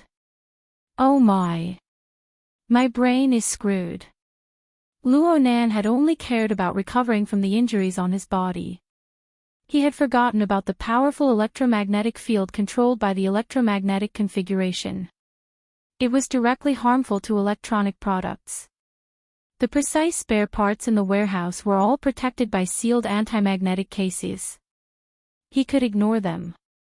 The electric wheelchair beneath his buttocks was in big trouble. The battery, wiring, and chip were a complete mess. Even if Luo Nan was a professional and had the external neuron in his hands, he would not be able to save it in a short time. In the end, it still needed to be driven by human power. Luo Nan curled his lips. He used the strength of his soul to add power to the wheelchair. The wheelchair under him started up once more, and he smoothly exited the warehouse, heading toward the dock. The wheelchair stopped once more after advancing 20 to 30 meters. This time, it was not a problem of power. Luo Nan stopped in the spacious and barren open space. He frowned. Old Kong breathed in small mouthfuls. His lips were trembling due to the excessive pressure. He choked on the rust-smelling blood and engine oil, blocking his throat and causing him to suffocate. Fortunately, the life support system switched over in time, entering a low energy consumption state. His vision dimmed, and all the images switched to display data. Only the secret passageway under Claw Island was clear. He did not exert any force with his body. The fish skin wrapped around his body relied on its special structure to borrow the power of the water flow to gradually approach the target point. His consciousness grew more and more fuzzy. He was trapped in a rusty shell, and the driving force he should have lost rapidly. Without the amplification of the shelter, it was too strenuous for him to move the fish skin outside by relying on his own strength. But if he did not strictly follow the emergency handling regulations and reset his soul frequency band at regular intervals, he would have been a step ahead in escaping from the shelter. Perhaps he would have been caught in one fell swoop like the others. The enemy was breaking the soul frequency band faster and faster. The old-fashioned shelter had already become the root of disaster. It was completely exposed under the enemy's eyes. The problem was that, just like the predicament he was currently in, without the augmentation of sanctuary, they, who lacked talent, would lose even the most basic ability to resist. That demon clearly had a terrifying and overwhelming advantage, but he still infiltrated layer by layer, toying with them in the palm of his hand. How could there be such a person in this world? No, he did not belong to this world. Old Kang's consciousness grew more and more chaotic. Blood seeped out of his 5 senses, 7 orifices, and pores. He twitched like an electric shock. A serious disorder had already appeared between the original human system and the modified system. Their functions and structures began to intersect and reject each other. Perhaps he was going to die. He was definitely going to die. But he had yet to rise from the well. As an old miner, he still needed to dig a few more meters. It was not because of the cold mechanical supervisor, nor was it because of the high radiation rare mineral resources. It was all for the soul, for the complete soul. At the same time that his consciousness became clear, a parameter changed on the life support system interface. There was no other notification. The fish skin and old Kang's inner layer were in full contact, and he felt a strong corrosive burning sensation. Chapter 8:11. The stickiness of the inner layer of the fish skin increased rapidly. At first, it only stuck to the flesh and blood of the wound. But soon, the inner layer of the fish skin, which was derived from the living tissues of the mutants, had a strong reaction with his body. The two fused further until it was difficult for them to interact. Old Kong seemed to have heard some kind of high-frequency roar that was full of bloody and violent emotions. Soon, he was also influenced by this emotion. In a trance, the distance between them was blurred. He almost thought that the high-frequency roar came from his mouth. After he got the fish skin equipment, there was a simple instruction manual that stated, "The current situation is that the aberrant features preserved in the fish skin have infiltrated into old Kang's body tissues with a special technique and formed a temporary aberrant reaction. It's like injecting a wave of adrenaline into old Kang's body and activating new strength." This strength was not for nothing. It was accompanied by a strong rejection reaction, but it was enough to support him through the rest of the journey, if nothing unexpected happened. Those people in the wilderness really know how to play tricks. Blood continued to gush out of his mouth, but old Kong felt that his condition was a little better. At least he could use the superiority of a city man to ridicule those who he had never met before. Of course, he was still thinking about the key parameters on the life support system interface. Old Kong had never been to Claw Island before. In fact, among the 4 members of the liaison group who crossed the ocean to Band City, the one who had been to Claw Island had already been killed by the military. He could only stumble and fumble forward according to the route and way of passage stored in the chip. He entered the drainage system of the forward base of Claw Island from the periphery of the lake, which meant that he had reached the entrance of the secret passage. The drainage system, which had been idle for many years, had become a gathering area for the rich aquatic species of Beishan Lake. To be more precise, it was the hunting ground of a certain group of mutant fish. This was originally one of the cover of the secret passage. People who were familiar with the situation could use other methods to pass through, but Old Kong didn't have this concept. The aquatic species in the drainage system smelled the abnormal smell of blood. Some fled in all directions, and some swarmed forward. Old Kong was not afraid. He twisted his body, which was indistinguishable from a human body and a fish body, slapped and bit, and forced his way out. The battle seemed to have injected new strength into him. After forcing his way forward for hundreds of meters, he saw a thick metal gate behind the muddy water in front of him. The purpose of the gate was to prevent the large mutants from invading the forward base on Claw Island. Old Kang's destination was not the forward base, but the side passage near the metal gate. This was installed by the church members of Band City after the base was abandoned. It could use the base's small drainage system to connect to the large drainage system at the bottom of Beishan Lake, which had already flooded the city. It was a complex and secretive safety zone. Even ability users needed special diving equipment to stay there for long periods of time. Equipped with the fish skin, Old Kong could almost achieve half of his goal as long as he entered the tunnel. Not moving. Amidst the surging mud, broken bones, and flesh at the bottom of the water, a muffled shockwave spread. Old Kong hit the entrance of the passageway. Nothing changed except that the water was more turbid. His authorization chip controlled the fish skin to transmit the signal. It had already connected with the gate of the pathway, but there was no further response. Even though Old Kong had knocked away all the mud and shells wrapped around it, it remained motionless, coldly lying in front of him. The electronic lock had failed. There seemed to be a spare mechanical lock, but the one who was familiar with this place was already dead. *T, *T, *T. Right now, the little bit of energy and consciousness that Old Kong had left was truly not enough to solve such a complicated problem. After continuous setbacks, and also under the continuous attacks of the surrounding aquatic species, the toxicity and rejection reaction of the mutated trait finally took effect. The muddle-headed instincts of a wild beast quickly suppressed the remnants of his consciousness. He cursed loudly, but it soon turned into inarticulate hissing.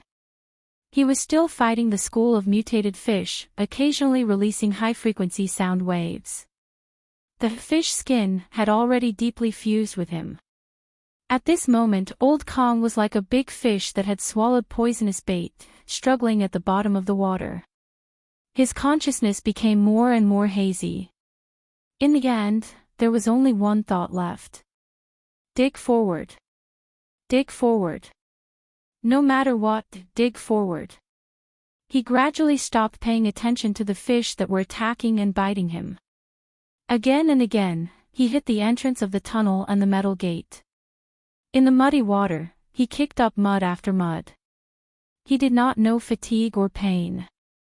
He just wanted to dig through the obstacles in front of him. After an unknown number of collisions, he exerted force once more, but the front was suddenly empty. Not only that, but the tunnel opened underwater and sucked him in.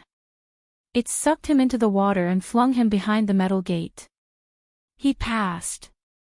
His hazy consciousness suddenly shook, but he was a bit dazed. He seemed to hear a sigh that resembled a human's. Was it a misconception? He quickly tossed it to the back of his mind. Even though he was a bit more clear-headed, he still let his habitual pure emotions take over. Dig, dig. His life as a miner wasn't an experience worth reminiscing about, but he was able to survive. This was an achievement worth being proud of. He had to survive before completing the mission.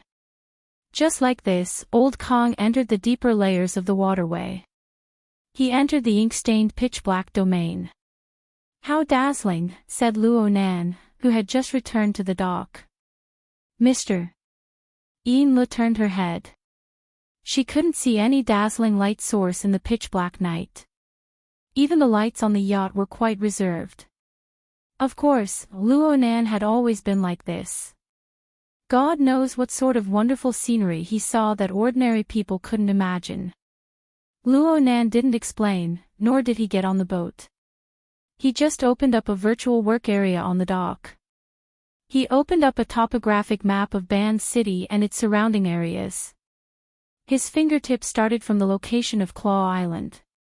He followed a special route and extended all the way to a certain point northwest of Beishan Lake. He asked Enlo in snake tongue, "Where is this?" Enlo recognized it with a glance. "Mister, this is the fair trade market where the Day Society's processing plant is located. It's also the location of the Band City Vagrant Exchange." "Then what about this place?"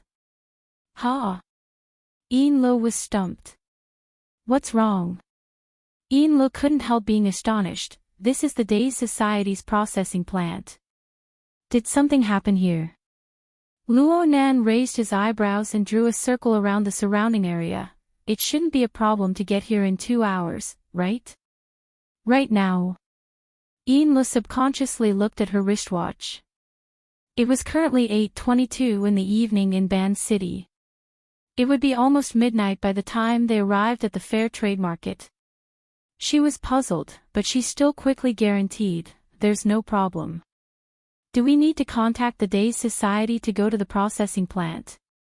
Luo Nan finally considered the problem of the sky. "Isn't it a bit late? The nightlife of the people of Band City is quite rich. It's very normal to socialize until midnight, or to start socializing in the middle of the night. Plus, the current situation is special. Ao Ping Rongsan shouldn't refuse." Enlo brought out the level of a secretary and quickly found a reasonable reason for her boss. As for how unreasonable the reason was, she wouldn't even consider it. As for offending Ao Ping Rongsan and the Day Society, this was completely meaningless. Luo Nan thought for a bit. "Let's go take a look at the processing plant. Take a look at the equipment and the technical workers." Enlo first responded yes, then she reminded him, "Mr. is going to make an appearance. It's best to take care of your image. It's fine as long as it's passable. If it really isn't possible, then we can borrow Snake Tongue's yarn of invisibility." Snake Tongue slightly bowed to the side. This could be considered a response. Enlo responded again and let Snake Tongue push Luo Nan onto the yacht. She immediately contacted Ao Ping Rongsan to discuss the itinerary. Under the curtain of night, Old Hand hurriedly walked out of the assembly workshop. His head was lowered, and his already stooped body shrunk even more. His footsteps were hurried, and he was like an old monkey that had strayed from its flock. He was very impatient. He subconsciously tucked his right hand into his sleeve. The warning signal that came from afar seemed to form a high temperature like soldering iron. It made his wrist faintly ache. This kind of warning signal represented that someone had passed through the sluice gate under Claw Island and entered the secret waterway. The sensors installed in the waterway were also continuously positioning themselves and giving warnings. It could be seen from the warning signal that the fish skin was indeed made by him. However, the damage was severe, and the person who came didn't strictly follow the operating procedures. All of this made Old Hand very uneasy. Master Show, the special agent is calling you." His apprentice rushed out from the workshop behind him and shouted. "Say I'm busy." "But, where are you going?" A majestic figure wrapped in a suit blocked in front of him. Okira Rongsan happened to come to this side of the workshop and blocked the person. Old Hand's eyelids twitched. "Io, special agent, hello." Okira Rongsan didn't want to lower himself to his level. He simply said, "The bidder is here to inspect the situation. I need you and I to receive them together. They will arrive in 2 hours."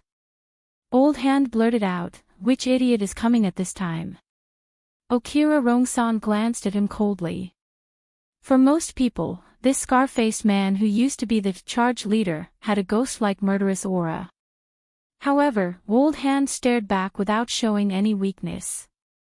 An ugly face could be used as capital? He had seen mutant beasts that were 10 times uglier and 100 times stronger in the wilderness. Didn't they all survive? In this factory, Old Hand really wasn't afraid of anyone. He had skills, apprentices, and savings. At the very least, he was 75 years old. For the old man in the wilderness who was suffering from old injuries, it was enough. Could this bunch of Japanese eat him? In the end, Okira Rongsan didn't do anything to him. He patiently explained, "This customer is the most likely partner of the employee stock ownership plan you proposed. The other party needs to understand the factory's equipment, personnel, and technical situation. As the workshop supervisor, you are the most suitable person to receive them."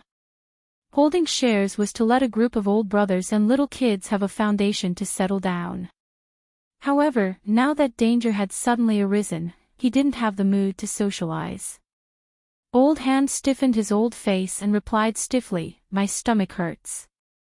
I want to shit.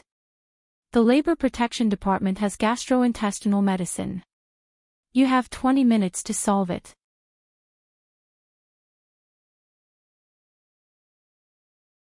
Chapter 8:12.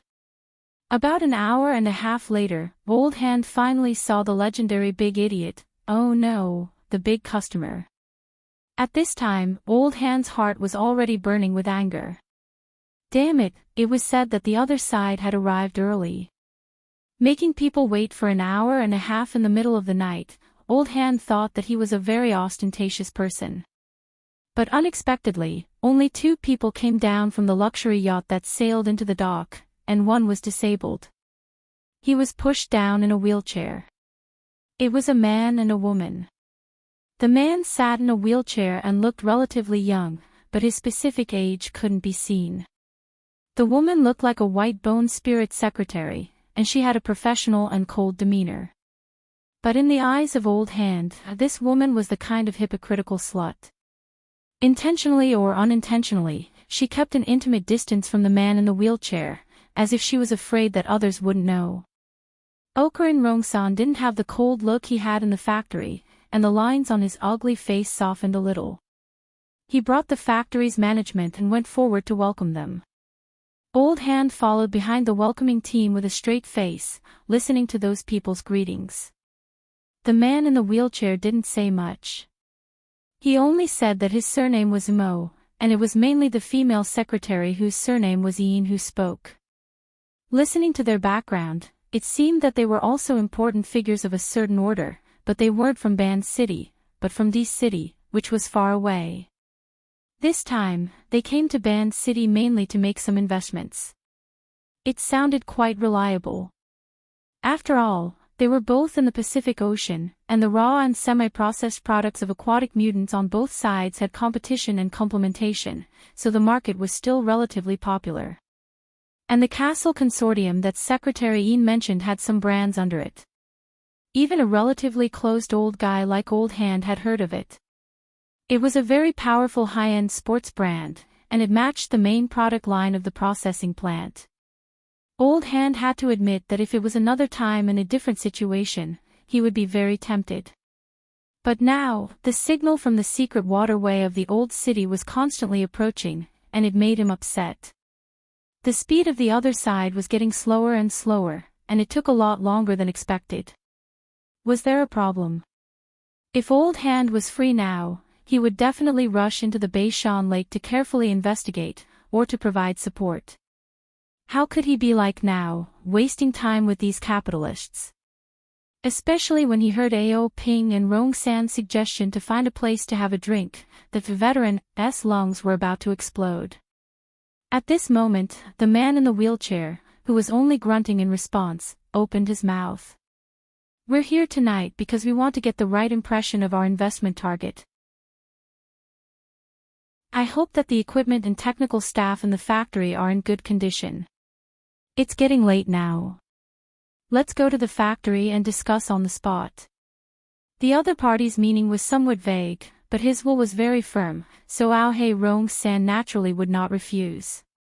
Fortunately, among the crowd, the anger in Veteran's heart was slightly suppressed. The welcoming convoy at the pier quickly turned around and left in a grandiose manner. The Veteran and the big client were not in the same car. He didn't know how they communicated with Ao Ping and Rong-san. He could only hold his wrist and force himself to believe that the man in the wheelchair kept his word. The situation seemed to be slowly improving from the worst. The Ping trade market was not the central CBD. The nightlife was not that rich. At 10:00 in the evening, the trading center and most of the shops were closed. The location of the day's processing factory was also relatively remote. The journey was smooth, and they returned to the factory in about 10 minutes. The two sides should have communicated again in the car. After getting off the car, Ao Ping and Rong-san dismissed the irrelevant people. Only the production and financial supervisors, as well as the veteran, the senior technical staff, followed them. The group went straight into the factory and took a detour along the tour route. The production supervisor probably remembered the words of the man in the wheelchair. When introducing, he specifically said, "The factory's production line is reliable equipment that has been verified for many years. We have also been doing orderly updates, and the state is very good. From raw material processing to rough processing, it has achieved automation. There are many types of deformed materials, such as bones, wood, fur, and even flesh. It is difficult to subdivide and coordinate the large and small categories. It is rare to see a similar processing factory like ours." "Idiot, that's because the equipment is old and only goes for the low end," the veteran criticized in his heart. This production supervisor was an old member of the day's church. His level was really average. Usually, they almost made him a figurehead. The good thing was that he was relatively peaceful. As long as there were no accidents on the production line, there would be profits every year, and he was willing to be a peace officer. But now he was timid, and it made people feel ashamed. The man in the wheelchair obviously did not care about the production supervisor's promotion. He leaned back in his chair and did not look at the tour window. "I want to understand the practical ability of the workers. In this field, the human factor is more important than the equipment most of the time. The practical level of the workers, we are also very good." The production supervisor was already timid. As he spoke, he stepped back and winked at the veteran at the same time. The latter pretended not to see it.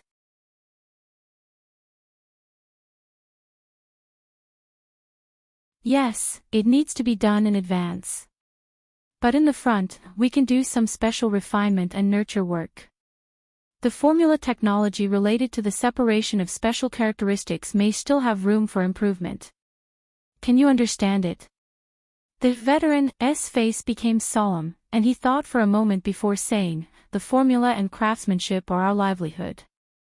But if we allow technology to invest, everything can be discussed." As soon as the words came out, the veteran wanted to slap himself. So many problems. The man in the wheelchair didn't express his opinion. "I roughly understand. Let's stop here for tonight." Chapter 8:13. That was it. The man in the wheelchair was surprisingly easy to talk to. The task of receiving guests tonight was much easier than he had imagined, which made Old Hand a little uncomfortable. The man in the wheelchair, who was obviously an expert, also left a very deep impression on him. He came and went as he pleased, didn't talk much, and only cared about technical issues. And that pair of eyes. He didn't think much of it at the time, but now that he thought about it, it was like a mirror, very transparent, and could reflect some things. He was definitely a capable person, and it wasn't good to cooperate with this kind of person. The other side didn't seem to be too interested, so he could only take it one step at a time. After sending off the man in the wheelchair, Old Hand used the excuse of not having enough energy and asked for a leave from Okran Rong-san. He returned to his little nest, quickly equipped himself, and snuck out of the peace trade market through a secret route that he had already planned. After making a small detour, he returned to Beishan Lake. The peace trade market was located on the northeast shore of Beishan Lake, which was next to the Misty Mountain Range. If one were to go further into the land, it would be the publicly recognized wilderness. The crust of the islands was relatively brittle, and from time to time, there would be volcanic earthquakes, which made the wilderness particularly restless. In addition to the terrestrial species that appeared in the forest, the aquatic species at the bottom of Bayshon Lake were also quite irritable. Every year, the peace trade market hunted a large number of mutants for raw materials processing, but at the same time, a large number of human lives were thrown into the mountains and lakes. Of course, the so-called human lives had to be discounted in the eyes of some people. The topic that Secretary Ian and Okarin Rongsan had discussed was the key. Why did the vagrant tribe of Old Hand come to Band City? It was because they had suffered from a relatively serious mutant infection, and the tribe couldn't hold on any longer. If they wanted to receive the so-called humanitarian aid from the Star Alliance Committee, the condition was that they had to go to a designated place, sign an agreement, and voluntarily become the relevant living research material. That was the place that Band City's peace trade market was. On the northeast shore of Bayshon Lake, there were dozens of public and private laboratories of all sizes, all of which were doing this kind of work. Every year, a large amount of research funds were invested into it. As for the trade market with the vagrant exchange under the sign of the Equal Trade Promotion Association, it was nothing more than the careful and meticulous government merchants of Band City arranging for the continuous flow of experimental subjects to make a living. He could also earn a small sum of money at the same time, so why not? For example, the Great Zay cult could exchange the experimental resources in their hands and send them to their own factories to work. That would be another wave of income. Back when old Luo was struggling in the wilderness, how could he have received such treatment? He was willing to risk his life with everyone to form a friendship, but look at what happened to him. Therefore, it could be said that the veteran had long seen through it. Perhaps it was because he was old and couldn't stand the torment anymore. Tonight, the veteran had a lot of emotions. All kinds of distracting thoughts only gradually settled down after he dived to the bottom of North Mountain Lake. The signal was still there, but it hadn't moved for a while. The place it stopped at was a supply point in the old city's waterway at the bottom of the lake. The water depth was more than 180 meters. If a normal person did not have special equipment, it would be impossible for them to dive there, let alone stay there for a long time. Veteran looked at his own situation and estimated that even if he was fully armed, he could only stay there for about half an hour at most with the power of his equipment. If the person who came over was still alive, he would have been struggling in the deep water for nearly 2 hours. For such a situation to happen, he was either a strong person with extraordinary physique, or, the fish skin I hid at the supply point in the open sea is a scam. The veteran had already prepared for the worst. He went out from a sewage outlet on the shore of North Mountain Lake and dived step by step. When he reached a depth of 60 meters, he activated the underwater thruster and entered the city's waterway at the bottom of the lake. For safety reasons, the annual maintenance of the waterway was personally led by the veteran, so he couldn't be more familiar with it. It only took him about 15 minutes to reach the vicinity of the supply point. There was still a considerable distance before a muffled vibration came from the dark and lightless water. It was intermittent, and in the relatively quiet deep water, it seemed too intense. Of course, there were also mutants in this water area. With such a sound, they had most likely been disturbed. The veteran circled around for a while, but in the end, he gritted his teeth. He held the underwater thruster in one hand and took out the high-pressure gun that was specially used for deep-water combat in the other. His speed didn't decrease, but instead increased as he rushed toward the area where the sound was the most intense. By the time he arrived, the situation had already calmed down.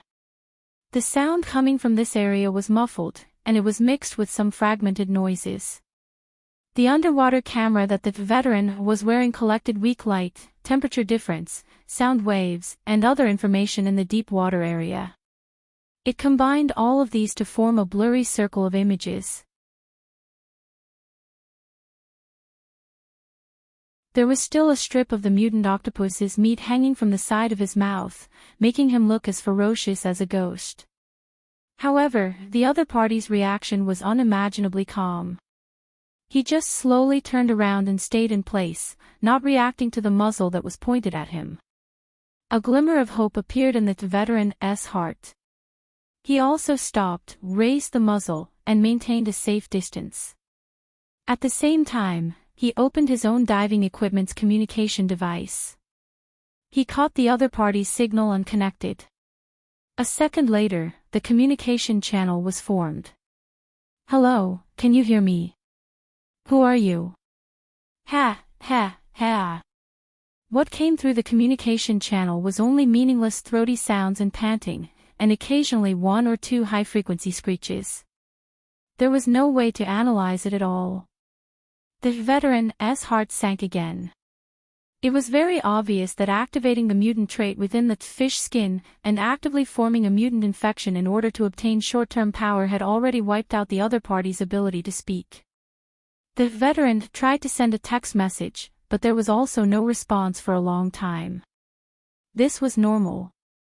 The mutant infection had already destroyed the other party's nervous system, and his brain function had already changed. It was already quite amazing that the other party could still maintain a relatively clear mind after such a long time. And perhaps this was all he could do. The veteran wanted to slap himself in the face again. This is the good thing you created. Wait a minute, there's still a way, the kind that is often used in educational activities. The veteran tried his best to calm his breathing, concentrate, and use his pitifully weak soul power to sketch out a certain special structure. According to the Church's philosophy, one flower cannot grow into spring, and one tree cannot grow into a forest. Ordinary people without talent could only rely on collective cooperation to survive a great calamity that could come at any time. Only then would they be able to build a shelter for themselves and their fellow believers, huddling together for warmth. The veteran himself did not have the ability to realize telepathic communication, but if the other party was really a member of the Church, the water rippled, and the mutant octopus that had already been torn into pieces smashed over. The veteran was startled, and he subconsciously raised the high-pressure gun again. He quickly came to a realization. With the structure of a mollusk, and the fact that he was nearly 200 meters underwater, it was impossible for him to cause any damage. Furthermore, apart from this throw, the person on the other side only twisted his body in place, stirring up the water ripples. There was no follow-up attack. "Then, you won't let me use it." "Ha, ha, ha." "Is there danger?" Other than panting, there was no other sound, so the veteran knew that he had guessed correctly.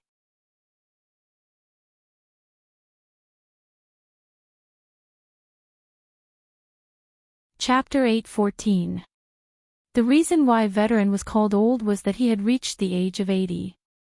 In today's era, he could barely mix in the ranks of the middle-aged and old, and not completely fall into the circle of the elderly. But in fact, he was still old.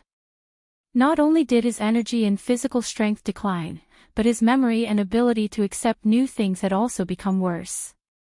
It was even more impossible to improve what he wasn't good at before. The mental aspect and soul power had always been his weakness, and it was even more impossible for him to make sudden progress. The warm light from the mental aspect outlined the structure of the trajectory. It didn't seem complicated, but there was a certain requirement for accuracy. And since it was a cooperation, he had to find the right rhythm. Space and time, the multidimensional precision challenge was very unfriendly to veteran, and it greatly slowed down his learning progress. Once, twice, 10 times, 20 times. Gradually, counting became meaningless. More accurate, more accurate. Veteran didn't know how long the other person could persist, but when even his own attention began to be exhausted, the other person's state could be imagined. The more it was at this time, the more he couldn't rush. It was such a simple principle, but it was too difficult to do it. Unknowingly, under the diving suit, he was already covered in sweat. Even with the interference of buoyancy and water pressure at the front of his palm, the weight seemed to be increasing.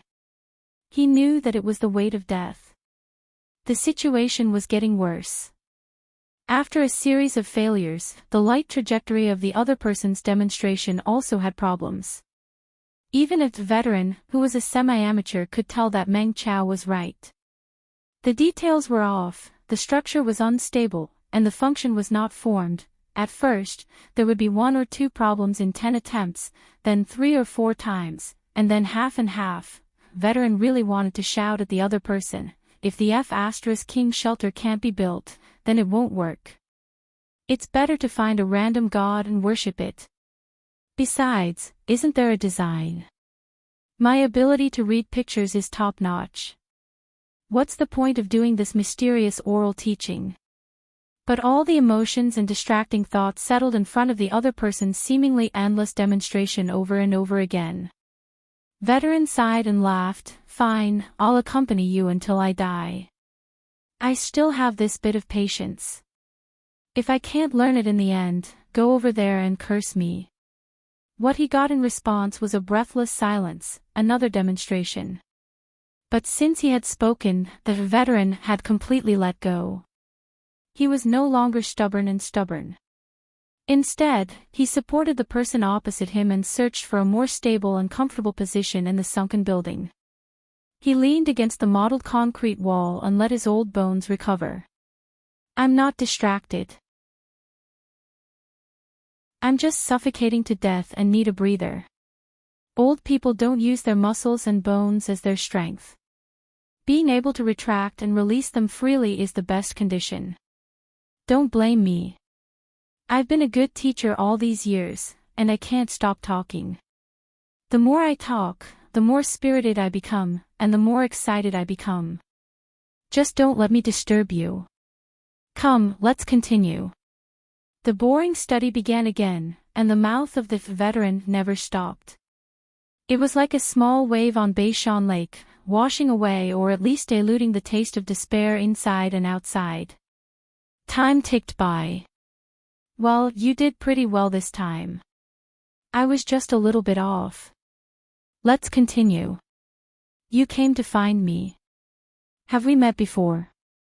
After spending so much time together, I do feel a little familiar.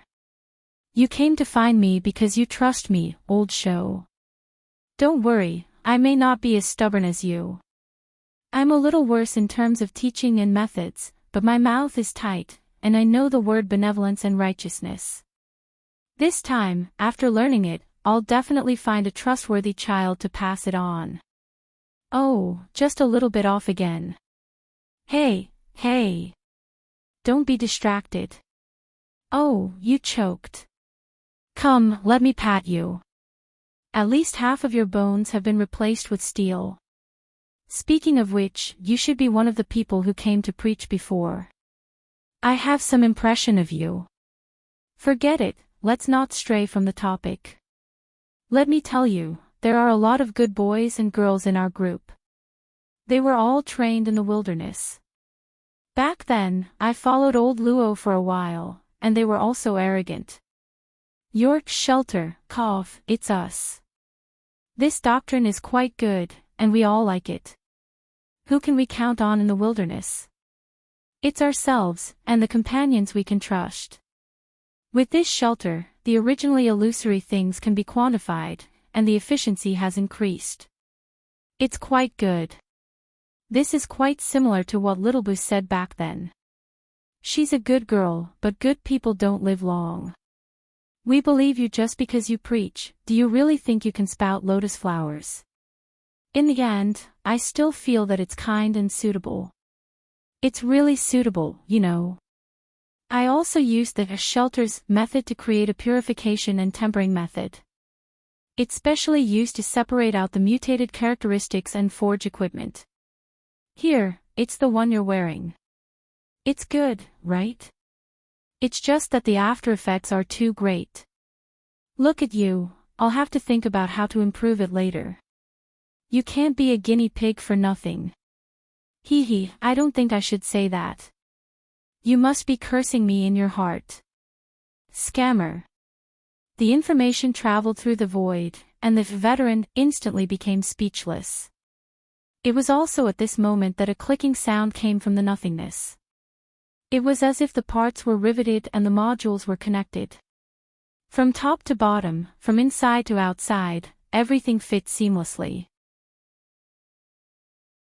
It was as clear and refreshing as before. On the mental plane, a simple and clear structure was erected. It was just a combination of basic parts, but it was surprisingly stable. This still couldn't be called a shelter, but the foundation was already under construction, right? The temporary, teaching space that was drawn out became turbulent. Countless hazy shadows shuttled back and forth. There was also the clanging of metal and stone, and a hoarse roar. It constantly pounded at the heart and brain, burning hot. The veteran wasn't surprised. He already had a similar experience when he first came into contact with it a few years ago. This should be the accumulated emotions of the other side for a long time. It carried a large amount of information. But unfortunately, he didn't have the ability to distinguish them one by one. He could only watch as they popped like bubbles after a dazzling display. In the midst of this, only a curse was rather clear. Lousy tricks of the wilderness. The veteran quickly reacted and retorted, "TSK, city people. It's rare to see someone like you. Hey, what's your name again? You should at least let people know who this old man screwed over. TSK, city people are poor and generous." The darkness was still darkness. The dim light from the equipment couldn't penetrate the darkness. The surrounding material environment didn't change at all, but the veteran could see a weak and stubborn radiance extinguish. Half of the support of the nothingness world disappeared.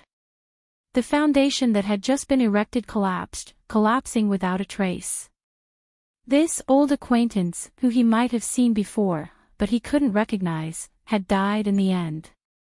The veteran couldn't do anything. He could only be certain that Luo Nan had already memorized the construction drawings of the new shelter in his mind. There wasn't a single mistake.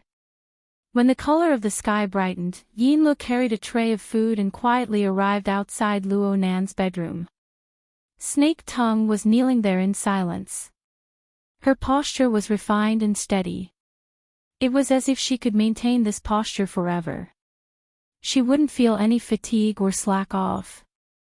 After returning last night, Luo Nan had forgotten to return the veil of invisibility to her. So today Snake Tongue appeared in front of others with her original appearance. She had an extremely similar silhouette, but with just a few additions and subtractions. There was a gloomy and cold air that was rarely seen in the Northmont snow drawings. It was hidden in the tips of her brows and the corners of her eyes, causing the surrounding air pressure to drop a bit. Only then did Yinlu remember that this was a powerful B-rank power known for being sinister and mysterious. Even though she had the Blood Flame Order behind her back and had gained many benefits recently, she still wasn't Snake Tongue's opponent. However, Yinlu couldn't help but feel a bit of a conquering delight when she saw such a powerful character acting humble and small. She was like this, yet the person in the room was actually able to face her with indifference. She really didn't know what kind of structure his brain had. 100 thoughts spun in her mind, but her face was calm and without a ripple. She spoke in a businesslike manner, "Is Mr. inside? He didn't sleep all night. He's probably still drawing." Yinlu hesitated for a moment, but she still walked forward.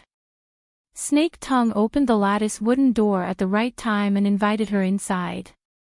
Luo Nan was still dressed as Boss Missouri from last night in the bedroom. His belt was still untied, and the effect of the veil of invisibility was still there. He sat upright on the tatami, holding an electronic pen in his hand as he faced the virtual work area in front of him. One could see that his eyes were densely bloodshot, and he looked quite tired. His hands didn't make any substantial movements, but he kept on drawing in a small area. It looked like he was a bit excited. But overall, he was just staring blankly. Since she came in, Yinlu called out softly, "Mr. would you like to have some breakfast? Just put it there. Luo Nan responded quite quickly. He clearly wasn't focused or daydreaming. Instead, he was in a state of being overrun with distracting thoughts. Yin Lo could only obey. She and Snake Tongue, who had followed her in, laid out the plates. During this time, she couldn't help but let her gaze drift towards the work area. All she saw were hazy and chaotic lines and blocks of color. It was like a sea, but it wasn't a sea. The general structure was a bit familiar. Right when she was guessing, she suddenly heard Luo Nan's command, "Go find out about the matter of technology investment." Yin Lo was stunned for half a second. Only then did she remember that the so-called technology investment was something that the awkward old man mentioned last night. She didn't think that Luo Nan would actually take it to heart. Yes. I'll contact Ao Pingrong and Rong San right now. Or I can directly contact that person. Veteran. Ah, yes, the old hand. Luo Nan continued to stare at the work area. He didn't even turn his head. Also, organize a copy of the Soul Order's information and give it to me. Yes. That's right. There's also the Deep Blue World. Earth's current development of the Deep Blue World aside from the research projects of the Deep Blue platform. For example, minerals and the like. Yin Lo was a bit stupefied. She knew about the Deep Blue World, but this place was only known to people in recent years when the Deep Blue Walkers entered the military. Whether it was the mortal world or the inner world, they knew very little information about this place. The Blood Flame Order didn't have any relevant reserves. Plus, the span of these three commands was a bit large. She was completely unable to grasp the connection between them.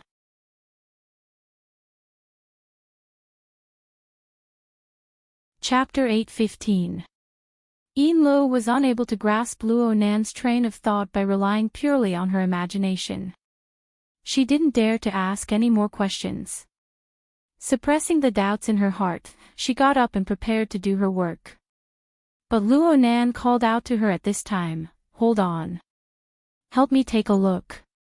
Luo Nan pointed at the work area. "How do you feel?" It's like the sea, but it's not the sea." Yin Lo honestly described her previous feeling, including the inexplicable sense of familiarity. Luo Nan nodded. Then he waved his hand, and the chaotic and hard-to-understand scene in the virtual work area before him split into two layers. They peeled off, turning from 1 to 2. So that was how it was. Out of the two paintings, one of them was the source of Yin Li's familiarity. She had seen it many times. It depicted the storm and thunder on the sea, and the intertwining tornadoes. There seemed to be several powerful forces corresponding to them, and one of them had been erased a few days ago. As for the other one, it should be Luo Nan's work from last night. Yin Lo looked over and couldn't help thinking, this should also be a psychic diagram, right? The structure of the drawing was vaguely Luo Nan's style. The reason why it was vaguely was because of the brushwork, especially the grasp of the shadowy shades. There was quite a bit of difference compared to the concise lines of Luo Nan's sketches. At first glance, his new work looked more like an oil painting. It had a prominent texture, and the layers of dark colors formed the main background of the painting. After the previous overlap, Yin Lo naturally felt that the painting was showing the bottom of the sea where the light couldn't be seen. The stacked color ripples were the undercurrent surging in the deep sea, giving off a heavy and gloomy feeling that could drown and destroy everything. Yin Lo soon realized that there was a soft light at the edge of the darkness. The light was so weak that it could easily be mistaken for the projection backlight of the virtual workspace. However, if one were to look carefully, they would know that this was indeed the effect of light and shadow drawn by exquisite brushwork. Part of this beam of soft light scattered in the darkness, and part of it crossed the boundary of the painting. Although it was not completely visible, it still illuminated some things. "What did you see?" Luo Nan's words rang in her ears. Enla didn't have time to think at all. The words in her heart blurted out, "Light, there are still people struggling." Enla saw some blurry silhouettes near the gentle light. They looked like people, but they weren't. They existed at the boundary between light and shadow, as if they were using light to dispel the darkness, but also as if they were rushing to a brighter world that was not shown in the picture. The exposed limbs and face were distorted in the light, but the first impression that they gave Enla wasn't ugly. On the contrary, there was a certain tension, which was why she described them as struggling. Afterwards, he forced himself to speak a few opinions, and Luo Nan finally gave a slight nod in return. Enla naturally assumed that Snake Tongue would also be asked next. She shifted her gaze, but Snake Tongue didn't respond at all. "I asked her last night. What she said was similar to what you said, nothing new." It was a rare negative review, which made Enla feel depressed in her heart. And at this time, Luo Nan brought up a hand-drawn picture. This picture was even more concrete. She could see the back of a woman at the center of the picture. She seemed to be standing on a beach near the sea. Far away was the exposed silhouette of the upper hull of a ship on the curved surface of the sea. Enla had just come back from the pier of Ban City the day before yesterday. With a glance, she was able to recognize the scattered architectural lines, especially the silhouette of the wing on the high platform. It was no different from the luxurious private business jet parked on the jadeite light. Oh, she seemed to have found another reason why Luo Nan paid special attention to the jadeite light.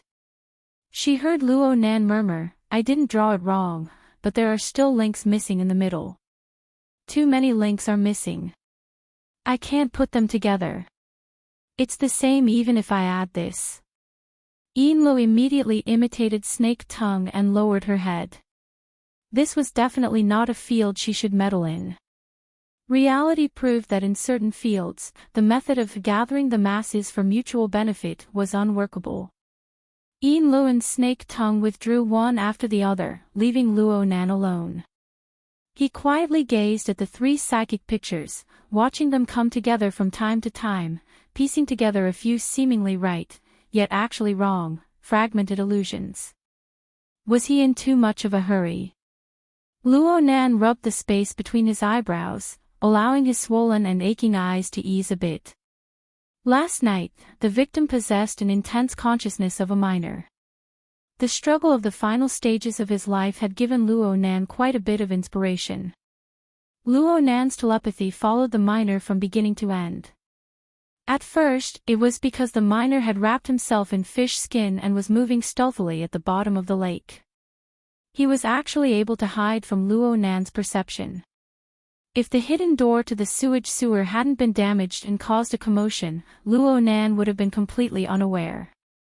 Later on, Luo Nan found it strange that there was such a stubborn and unyielding character in such a notorious and illegal order.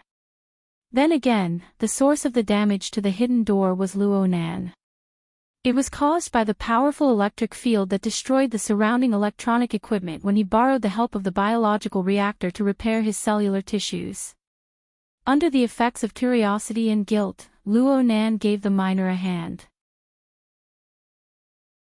He helped him break through the checkpoint and enter the old city sewer.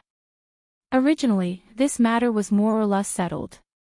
But Luo Nan captured the signal waves transmitted by the sensors in the old city sewer. He followed the clues and found the old hand. Things got out of hand from here on. Let's not talk about the emotional level for now. The miner and the old hand exchanged a great deal of information. For example, the shelter. These were things Luo Nan had never come into contact with before. He had never imagined it.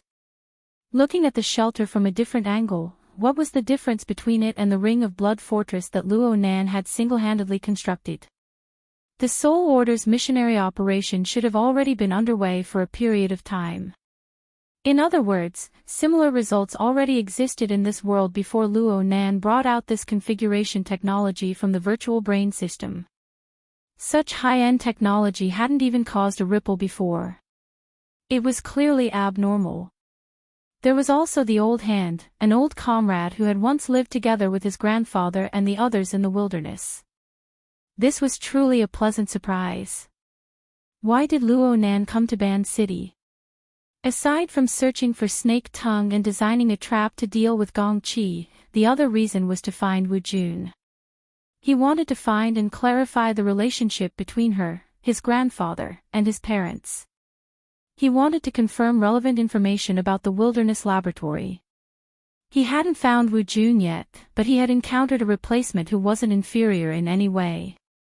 Perhaps this person didn't know the core secrets of the laboratory like Wu Jun did, but listening to the old man talk about a few matters of the past was pretty good, right? If it was possible, Luo Nan wanted to run over right now, grab the old hand, and chat with him for 3 days and 3 nights. In the end, he didn't make the trip. Aside from the current delicate and dangerous situation in Ban City, there was another reason. Luo Nan had gained something from the miner's lesson to the old hand. When the foundation of the new version of the shelter was constructed, there was a brief opportunity for a mental exchange. The old hand's attainments in the mental side weren't enough, so he was unable to read the information within the miner's gushing emotional strength. But Luo Nan was different. Perhaps he could be considered the world's most powerful bystander.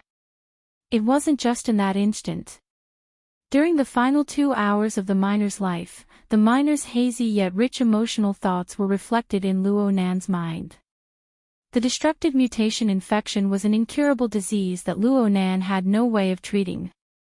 The only thing Luo Nan could do was to let this tough guy, who hadn't even been able to leave his name, leave a few more traces in the world, even if it was in the memories of others.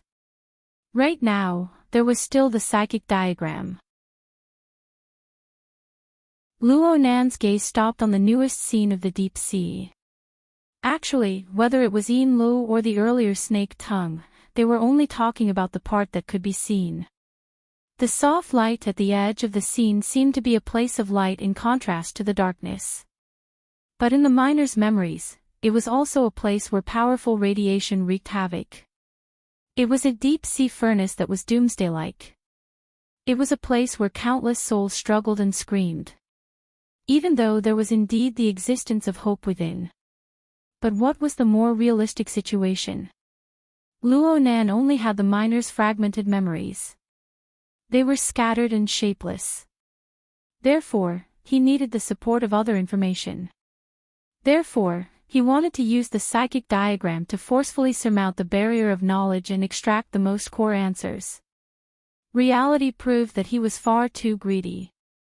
There were far too many missing links in the middle, so much so that the psychic diagram itself was showing a tendency to be edge-shaped. Mr. Bai had once told him that he couldn't force this type of psychic result. Otherwise, his consciousness might fall into nothingness. No matter how hard he tried, he wouldn't be able to fill in that vacuum.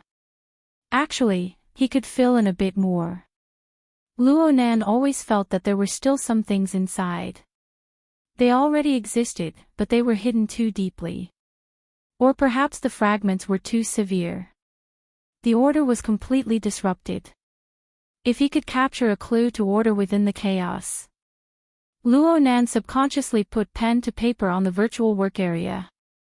He suddenly came back to his senses a few seconds later and looked at the work area. There wasn't any clue on top of the work area. Instead, it was the outline of some world's periphery. Luo Nan's pen technique had probably improved again.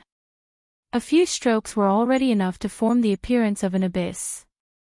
It was to the extent that the light in the work area was clearly warped, flickering indefinitely. Sigh. It's best if I don't court death right now. Luo Nan broke out in a cold sweat from shock. He felt weak for a time, so he simply fell back and gasped for air on the tatami. The angle of the light that came through the porthole was leaning to the west.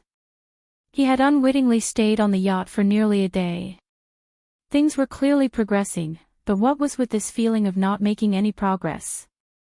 A notification from the external neuron vibrated within his brain while he was in a daze. Offline test question database download complete. Luo Nan suddenly sat up. This was much slower than he had expected, but it was still a success in the end. His consciousness immediately moved towards the tree-hole space within the mist maze. He was probably affected by the unforeseen event just now, but he was actually a bit nervous when he cut in. He always felt that the enormous power of the abyss world from the depths of the whistling and rushing sandstorm could crush over at any time. In the past, he felt that it was too far, too chaotic, too ethereal. But now he began to worry about the problem of gravity.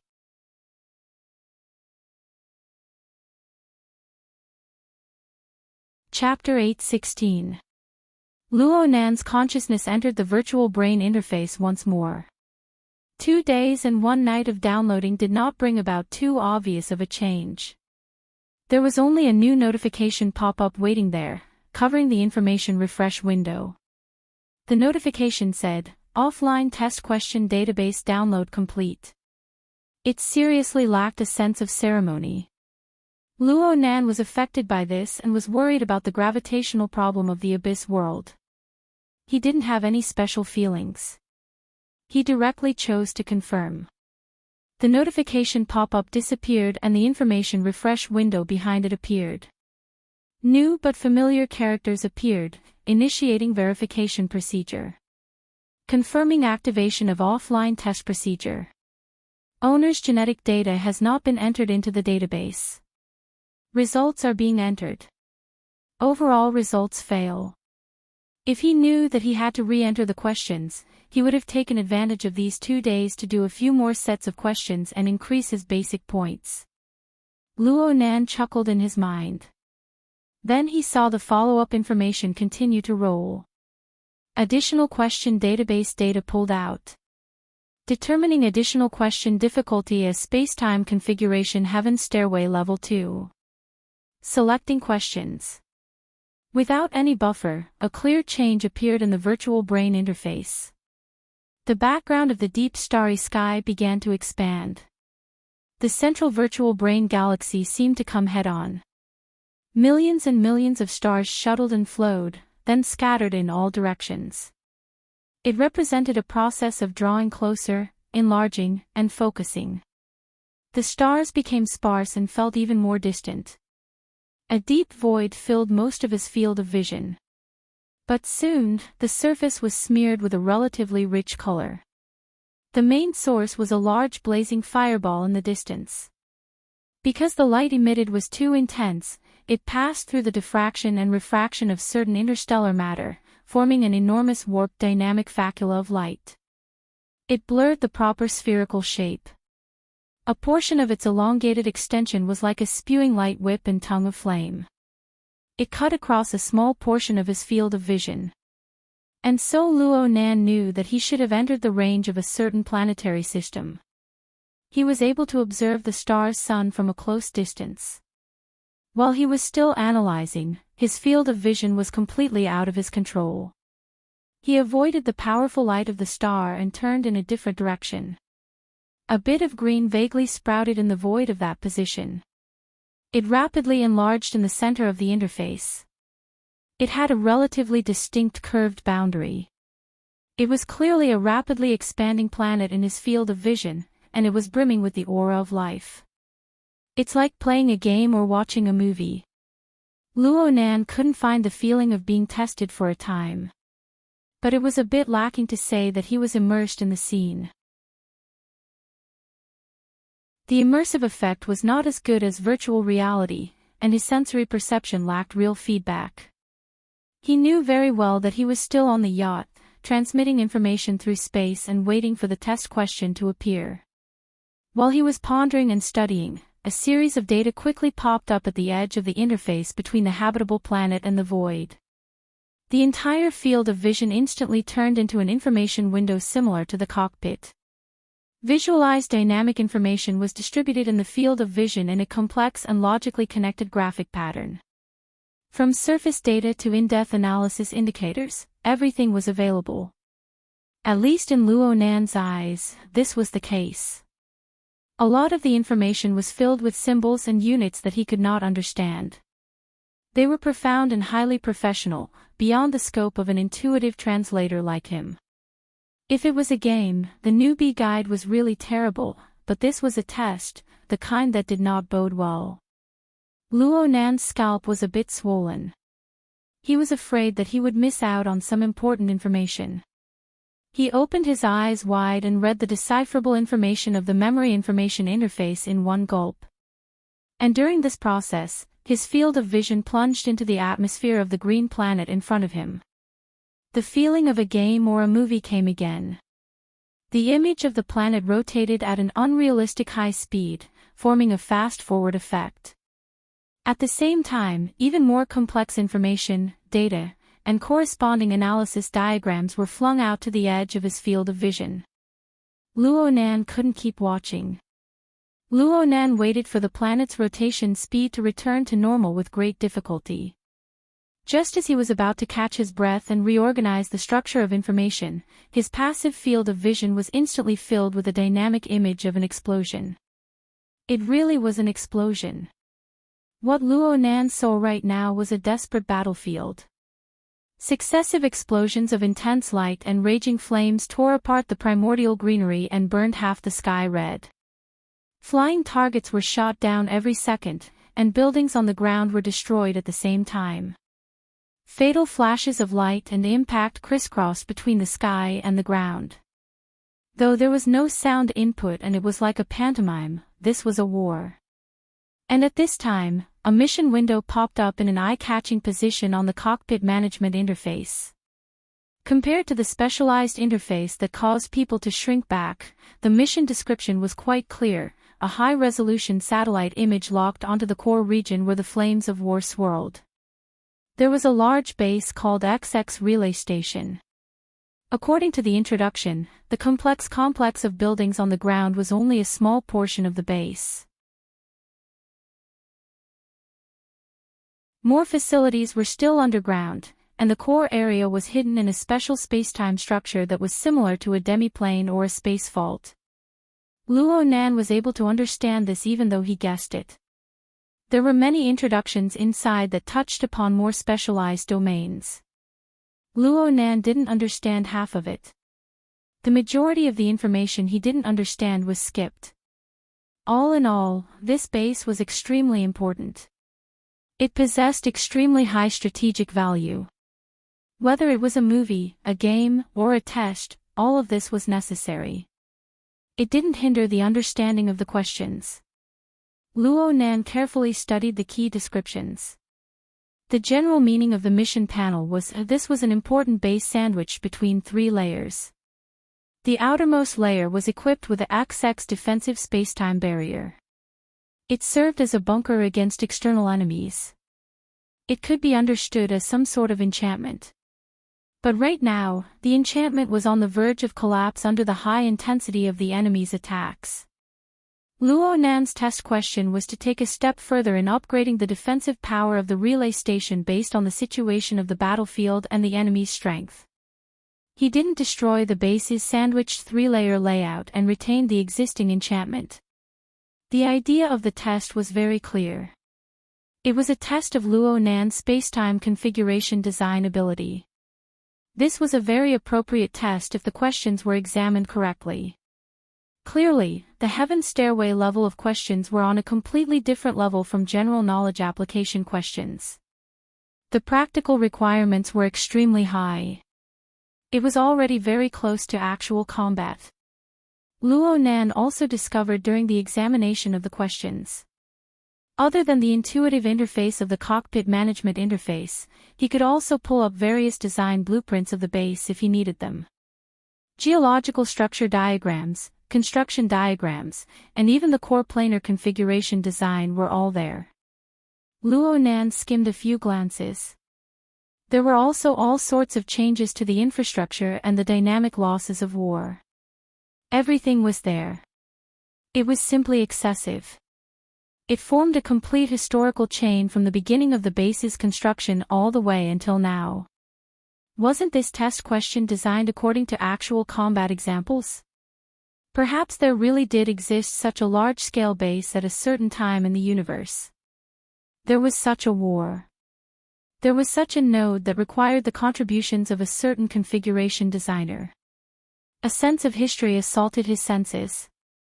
Compared to this, the lack of authenticity in the senses was secondary. It was reasonable to say that any examinee would have nothing to say when the background information was given to this degree. All they needed to do was bury their heads in research.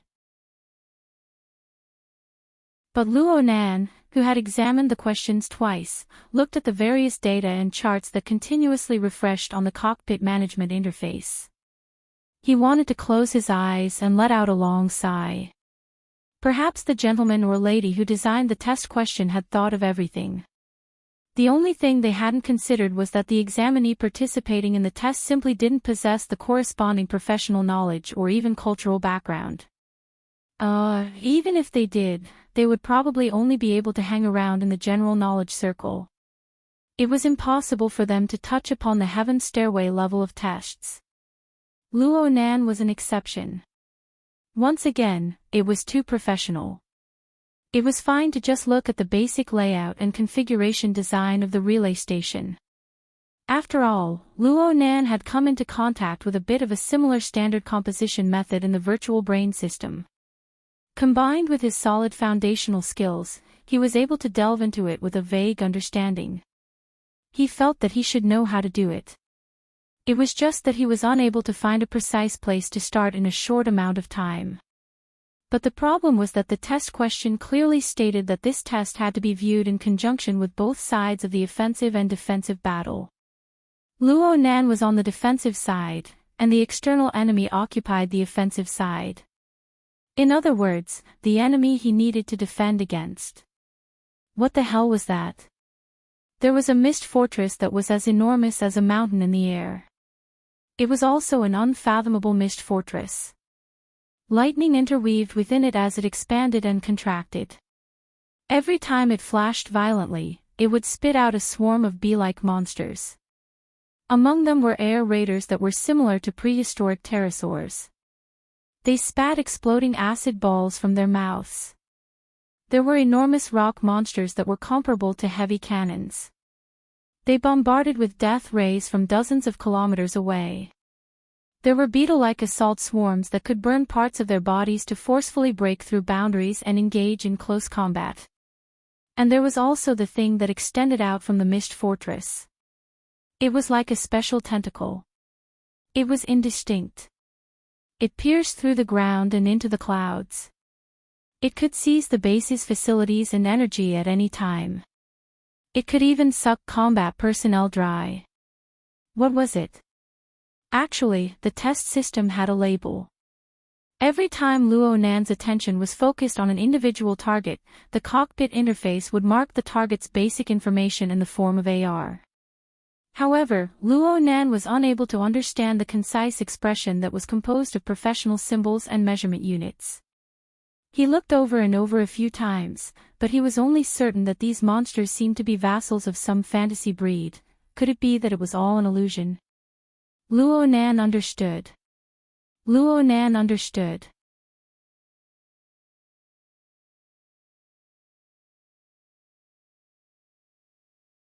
Chapter 8:17. Luo Nan was a bit flustered. Could he exit right now and go back to rummage through the data of the virtual brain system to cram? Clearly, he could not. After the test questions were presented, a countdown began on the managed cockpit interface. Luo Nan was barely able to convert the basic time units of the mysterious civilization after doing a few simulations. From the pulsating rhythm of the scale, he could tell that he only had around 70 minutes of time. Luo Nan still remembered that the consequences of failing the offline test was that he would not be able to proceed with a second confirmation for a certain period of time. Luo Nan could only make blind guesses when it came to the measurement of a longer span of time. Months? Years? Or even longer. The more it was like this, the more he couldn't help but consider the most difficult aspects. Because of this, Luo Nan was exceptionally unable to accept the result of failure. Since he couldn't accept it and he couldn't change it, there was no point in lamenting and regretting. Luo Nan's ability to translate the secret text was basically like this. It was impossible to improve greatly in a short amount of time. Luo Nan could only do his utmost to decipher the information from the data and the images. The data was fine. Even if it was static and unable to reflect the changes in battle, Luo Nan would gain something from reading it a few more times. He would have more ideas. However, the analysis of the battle images was far too unreliable. Luo Nan's military knowledge was lacking. The only things he had were the basic knowledge he learned from Cragburst. Moreover, this level of battle had long since surpassed the scope of Earth's military concepts. Luo Nan strove to look at the soldiers hidden within the various bunkers, facilities, and mobile vehicles of the base. They had humanoid appearances that Luo Nan naturally felt familiar with. Most of them wore extremely high-end exoskeleton armor. They were a bit similar to Deep Blue Walkers. Each and every one of them moved quickly, controlled stably, and were well trained. However, a considerable portion of their actions did not rely on the weapons in their hands to carry out direct attacks. Often, there would be some sudden, unforeseen attacks and defensive attacks that would erupt within and outside the base. They would appear above and below ground in various areas. At first glance, they didn't seem to conform to the laws of physics, but their destructive power was astonishingly great. This made Luo Nan think of the Deep Blue Walker's formatting domain. He thought of the Blood Intent Ring Fortress that he had built with his own hands. He also thought of the Soul Order's so-called sanctuary. That's right. There was bound to be a clash and a gamble on the mental plane in this battle. If Luo Nan were to extrapolate from the current development direction of the Earth, then there would certainly be one or more collectivized, systemized, and solidified configurations on the mental plane that Luo Nan was unable to perceive. Of course, this was just a guess. No matter how powerful Luo Nan's soul strength was, no matter how high his mental senses were, it was hard for him to create something from nothing. He could probe the existence of the Sea of Consciousness and even the polar domain of the Abyss region from a simulated scene. He could only flip through the information. Now, not only did he have to look through the blueprints of buildings and wards, he also had to find blueprints of the soldier's mental solidification. Unfortunately, there is none. It was still the same problem. The person who came up with the question would not consider things that had already become common knowledge. For an army that had already been established, its solidified configuration should have long since become common knowledge. There was no need to reflect it. However, this was already the only entry point that Luo Nan could exert his strength. Otherwise, what else could he do? The so-called fantasy breed vassal army that blotted out the sky and covered the earth outside of the base. These monsters hid their attacks on the invisible mental plane. There were truly no connections to follow. They became a natural moat that Luo Nan simply could not cross. Time passed minute by minute, second by second. Luo Nan bit his lips as he flipped through all the information he could understand. He did enormous and despairing calculations. Algorithms had never been Luo Nan's forte. When Luo Nan was forced to this step, it meant that he was truly at his wit's end. Dog's hit. It's all dog's hit. Luo Nan took nearly an hour to produce the embryonic form of 2 plans. However, they were pieced together results that made him feel nauseous. They were filled with untrustworthy conjectures and fantasies. He didn't even need to submit them. He just needed to do some mental calculations against the battle scenes to prove that they were all trash that could only be of help. He needed to throw them all into the trash bin. Information. Real-time information and information. I don't want anything else. I just want this. Luo Nan's taut strings of reason buzzed and trembled. He tried to find a thread of order that could resonate within the half-hidden sea of information. This was also a conflict between order and chaos. What Luo Nan was doing right now was a vast and exquisite balance that was presented by absolute hell and solar chakram of the Abyss world.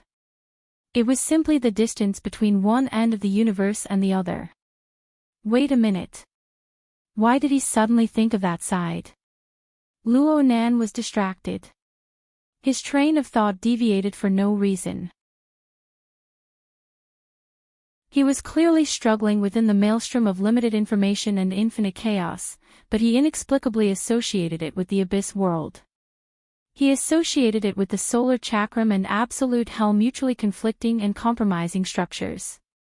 And it was extraordinarily clear. It was as if it was right before his eyes. Last time, he was in such a state. What followed next was a backlash plus heavy injuries. Luo Nan shuddered. The disadvantages of the non-immersive environment were apparent. He popped out from his focused state and instinctively inspected the state of his body and soul. His body was fine on the yacht. The tree-hole space was still stable at the forefront of his thoughts. Then, the countdown of the administrative cockpit entered a warning orange-yellow zone at this moment. It reminded Luo Nan that the time for him to hand in his test paper was getting closer and closer. Luo Nan gritted his teeth. What was he thinking about? He wouldn't die anyway. At worst, he would just make a trip to Claw Island and update himself. And if he failed this test, he would be unable to increase his privileges. It would be difficult to obtain the encrypted information of the external neuron. The impact was secondary. What was truly unacceptable was that he would miss the window to approach the truth. He would have to start another round of unpredictable waiting. He had to choose the lesser of two evils. If the special image of the abyss world could stir the current deadlock, then there was nothing bad about it. Well, it was impossible for Luo Nan to pin his hopes on another unpredictable factor. He needed to maintain his focus first. Luo Nan slapped his cheeks heavily with both hands and forced himself to dispel all distracting thoughts. He placed his attention back on the virtual war. The information was still as chaotic as before. His agitation and anxiety were still there. But before he knew it, the heat in his emotions and the coldness in his will gradually formed a subtle state of conflict and compromise, just like the conflict between Sunwheel and Hell, and the conflict between the images of high temperature and chains. Between rules and chaos, between reason and emotion, a noose of chains was erected. It endlessly churned and cleansed, maintaining a dangerous yet marvelous dynamic balance. His mind moved and didn't move. It was sharp and clear. The information moved and didn't move. There was order in the chaos. The most important thing was that Luo Nan suddenly discovered a marvelous phenomenon of mapping from the non-immersive test scene. What he saw in his eyes was still the half-cut information that made him restless. There was no sign of things turning for the better even now. It was impossible for the offline test system to provide deeper information. But there was an inexplicable sense of déjà vu. There were some impressions buried deep within his memories that were stimulated by this chaotic information, slowly emerging. Of course, this was an illusion. The true reason was that there was an even deeper and grander system right next to him in a position that was infinitely close. It was in a completely different state from its previous unfathomable and uncontrollable state. It established a connection with the offline test system and began the orderly output of information and data. The abyss world. To be more precise, it was the sediment that Luo Nan was unable to absorb and digest when he suffered the backlash of the abyss world. It accumulated within the altar spiderweb. In a certain sense, this sediment was equivalent to Luo Nan's own memories. It was just that it was hidden deep within an external storage system that was more complex than the brain. It was simply impossible to dig it out in the past. But now, it was activated. The management cockpit continued to pop out analytic graphics without end. Luo Nan continued to not understand the characters he should not understand. But Luo Nan was no longer looking at these scribbles. His gaze fell directly on the panoramic battlefield. It fell on the buildings, the soldiers, and the vassal groups or individuals of the fantasy breed. An even more intense feeling of familiarity burst forth. The old-style defensive array. What was it called? I don't remember, but as a solidified configuration, it should look like this. Magnetite mica. This sort of thing is a large-scale soul magnetization storm of soldiers. Pure defense is definitely not enough. I have to take the initiative to interfere. The design of the enchantment. Crap. I don't have enough time. The timer on the management cockpit entered the red zone. Luo Nan no longer had the chance to carefully comb through it. However, the experience he obtained from the entire battlefield told him that there was no need to worry. This so-called test was nothing more than a seamless connection between many different types of space-time structures, seeking a stable and optimal solution. Of course Luo Nan knew this. During his battle with Gong Qi a few days ago, especially in the cavern of the Blood God Ants, the Mist Labyrinth, the Blood Soul Temple, and other domain structures interweaved and mixed together to firmly seal Gong Qi within. This was something that had been tested in practice. The structure of the relay station in the topic was a defensive facility. The tightness of the structure was indeed much higher than that of the structures mentioned above. But it was precisely because of its tightness and regularity that the difficulty of Luo Nan's test was actually a bit lower. Beep. Test time is up. The scene before Luo Nan's eyes suddenly turned dark. The scribbles on the management cockpit were cleared out. His last impression of the battlefield stopped at the outer perimeter of the relay station. It was the instant the firestorm exploded. The living planets and the model-like stars all disappeared into the distance. Luo Nan's thoughts returned to the virtual brain interface. A notification pop-up window appeared once more, announcing the test results. This kind of information was quite easy to understand. XX simulation combat test completed. System evaluation, a competent professional. The military's attitude toward you is quite conservative. But blood and fire will help you grow rapidly or die quickly. What kind of score was this? Luckily, the true test results came out. Additional questions offline test result, pass. Realization of Heaven Stairway waiting. The waiting score is incorporated into the general knowledge test result. Applicable to the 100-year sequence special talent clause. Knowledge access level increased. Confirmation of rights review complete. Rank determination complete. Holders' current privileges, ownership, temporary. Knowledge access, Heaven Stairway level 4, tested. Resource access, Sergeant rank, tested. Heaven Abyss network, none, not connected. Opening corresponding privileges to the database. Able to extract, design and craft data of lamination interference. You're tuning into the LoveLore Library YouTube channel. We're so grateful for your support, and don't forget to subscribe to join us on this incredible journey through captivating stories.